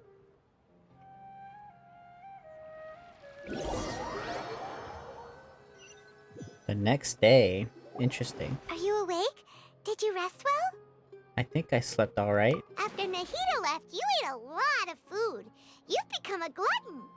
I was about to say, it's nothing compared to you, Paimon. That just means you still have a lot to learn from Master Paimon, the Sage of Gluttony. Girl, that's a sin. Alright, since you're awake now, should we go and have a chat with Nahida? Yeah. She should be in the Academia right about now. If you have any questions, now's your chance to ask. Hello, Traveler and Paimon. What a fantastic night. I'm still immersed in all the happiness and joy, like a candle floating on water. So are we, and that's why we're here to talk with you. Is there anything you want to know? She knows about the fake stars, too. And yet she didn't say anything about it. About the Akasha. After recent events, the Akasha can no longer function as it used to. I've given it some thought, and have decided to shut it down permanently. But this is definitely not a bad thing. Even from the beginning, I've been planning to shut it down. The Akasha's centralized administration of knowledge has always restrained people's curiosity and curtailed the number of paths available to them. I don't think this is good for Sumeru. Although people may initially feel a little uncomfortable with the loss of the Akasha, they will soon understand that this life is more suitable for them. And as for the future of Sumeru, I'm preparing to regain control of the Academia. The former sages have received their punishment, but the new sages have yet to be selected. I will oversee the process personally. I hope that the new 6 great sages will be more focused on academics. Sumeru needs such leaders more than ever. The other big issue is the people of King Deshret. All the residents of the desert, in fact. They have been mistreated for far too long. I've already taken some measures to address this. It will take some time to rebuild everything, but no matter if it's culture, friendship, or trust, we will rebuild it. Interesting. But what happened after I fell asleep? You mean, what happened after the doctor put you to sleep? Did he take the gnosis? Not exactly. The top-ranked Fatui Harbingers, up to number 3, possess power comparable to that of gods. I was no match for him in that kind of situation. However, in spite of the bad situation, I still managed to make a fair deal with the doctor. I'm sure you remember the entity that changed your fate, the Heavenly Principles. What? In fact, the Heavenly Principles has been quiet since the Conria disaster 500 years ago. I used this point as leverage against the doctor. I told him that the Heavenly Principles may be awakened if I destroy the Gnosis. Although it's just a bluff, he still fell for it. I assumed that the Heavenly Principles wouldn't just stand by and let such extensive damage to its laws take place. And as for what I exchanged for the Gnosis, the exchange served as both punishment for the doctor, as well as a boon of new knowledge that I couldn't refuse as the God of Wisdom. What was the knowledge? Why didn't you share that with us? About the balladeer. He's still in a coma. I've hidden him like how one would hide a feather. I know you have many misgivings about him, but as someone who had become a god, he has retained a number of very useful features. Don't worry, I'll keep an eye on him and make sure he doesn't do any evil. In addition, there are still some mysteries left in him. Some things may be very clear from my perspective, but he is still yet to understand them himself. His future will be determined by fate. About Fontaine, the next stop on my journey. Is that where you're headed next? Fontaine, the nation of justice? As far as I know, that nation operates in a judicial system. Does their Archon personally judge people? No, there's a Chief Justice in Fontaine. Generally speaking, the Hydra Archon, Focalor, will preside over individual trials. However, even then, Focalor will still make herself present at just about every trial. It seems that she just likes to immerse herself in that sort of atmosphere. As Archon, she still reserves the right to influence the final verdict. Anyway, let's just say she's got, a very unique personality. How so? I've got nothing else to say. Are you sure? Isn't there something else you haven't asked about yet? Huh? You mean... About your brother. What? While you were resting at Gandharvaville, I took some time to perform an Irminsul search for information on your brother. There shouldn't be any information on him in Irminsul. Yeah! Isn't Irminsul a repository for all the information and memories of Teyvat? So there shouldn't be anything on her or her brother. This is true in your case. Irminsul indeed does not have any information on you. However, there must be something different about your brother. Because, as it turns out, the world has recorded information on him after all. What? What? What? There's only one possible explanation. He belongs to this world. He belongs to this world? How's that possible? We journeyed the sea of stars all our lives until we came here. How could he possibly hail from Teyvat? Things don't add up. Is there something wrong with my memories? Or is this world that has something... Or is it this world that has done something to him? But nothing about this makes any sense! Wasn't this your first trip to Teyvat? Do you have any further intel? According to the records I was able to access, your sibling suddenly appeared in Conria. After the Conria disaster, he began his journey through the 7 nations of Teyvat. But just as his journey was about to reach its conclusion, the Irminsul records on him suddenly become fuzzy. What do you mean, fuzzy? Did something happen to him? All I know for sure is that somebody, for reasons only they can know, is deliberately obfuscating his fate. Obfuscating his fate? And whoever it is, if they can do that, who knows what else they're capable of. Could it be related to the Abyss? But even explain how he somehow comes from this world. Something else I noticed was that according to these records, the Fatui have not classified your sibling as one of the Descenders. Descenders? What's a Descender? Paimon's never heard of it. Look, I'm sure you must be curious about the information I received from the Fatui in return for my gnosis, right? What? A very important part of the intel was about this world's Descenders. External beings, ones that don't belong to this world. Traveler, you are Tevat's 4th Descender. Oh my god, what? 4th Descender? Huh? So the Fatui count 3 other Descenders before the Traveler, and her brother isn't even one of them? That's right. My current hypothesis is that the first Descender was likely what we now call the Heavenly Principles. What? As for the other Descenders, I still need to verify their existence. It could take me some time. Paimon's head's about to burst from all this crazy new information. And yet, even knowing all this, I'm sure you must still have a lot of unanswered questions. I must say, I truly regret that I can't help you more as the God of Wisdom. There are many questions in my heart as well. I will need some time to go through each one of them. And soon, you'll also begin your journey anew and depart from Sumeru. I'm very interested in your future. It's a journey that can't be observed or recorded by this world. If fate is the ultimate knowledge, then your future will be the ultimate fate. Paimon's sure glad we got to meet you, Nahida. The pleasure is all mine. I can't thank you enough. Alright, that's enough talk for today. If you ever miss me, just close your eyes, and maybe I'll appear in your dreams. Oh my god. Holy crap, they just like...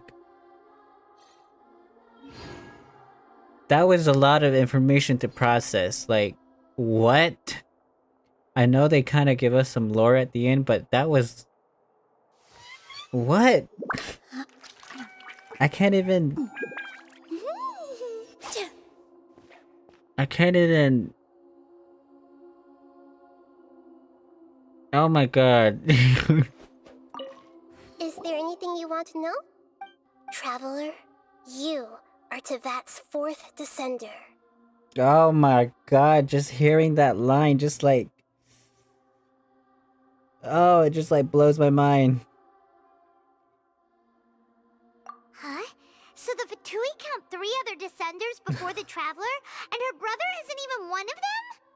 And that's it for this Archon quest, and oh my god, there is so much things to discuss after that little interaction at the end. Like, what?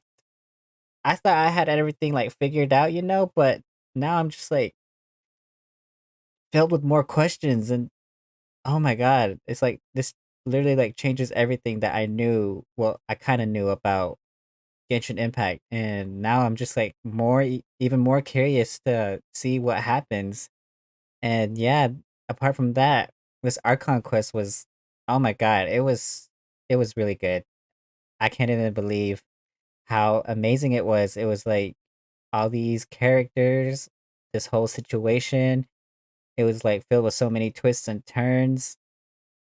It was just like amazing overall. And we finally got to rescue Nahida, and now she seems to be regaining control of Sumeru, which is good.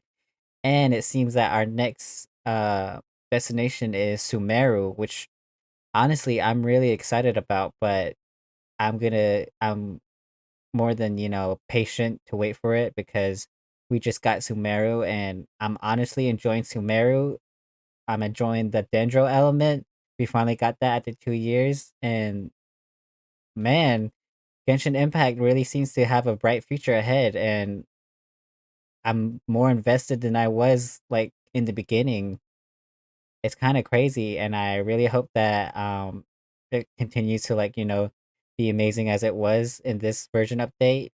I mean, from what I heard, Genshin Impact has like a 10-year plan in store for the game. So I don't know if I'll be playing that long, but I'll play, as much as I want.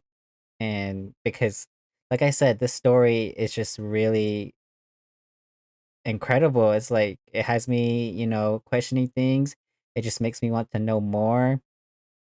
And yeah, I hope you guys like really feel the same way about this, version and what we just learned and everything we experienced in this Archon quest. And yeah, I'm glad you guys were here. If you guys got to this point, and I hope you guys, join me in the future with more Genshin Impact stuff because I'll be definitely, participating in Genshin Impact more even after this, especially waiting for Fontaine. So I hope you guys enjoyed this video, and I'll see you guys in the next one. Goodbye.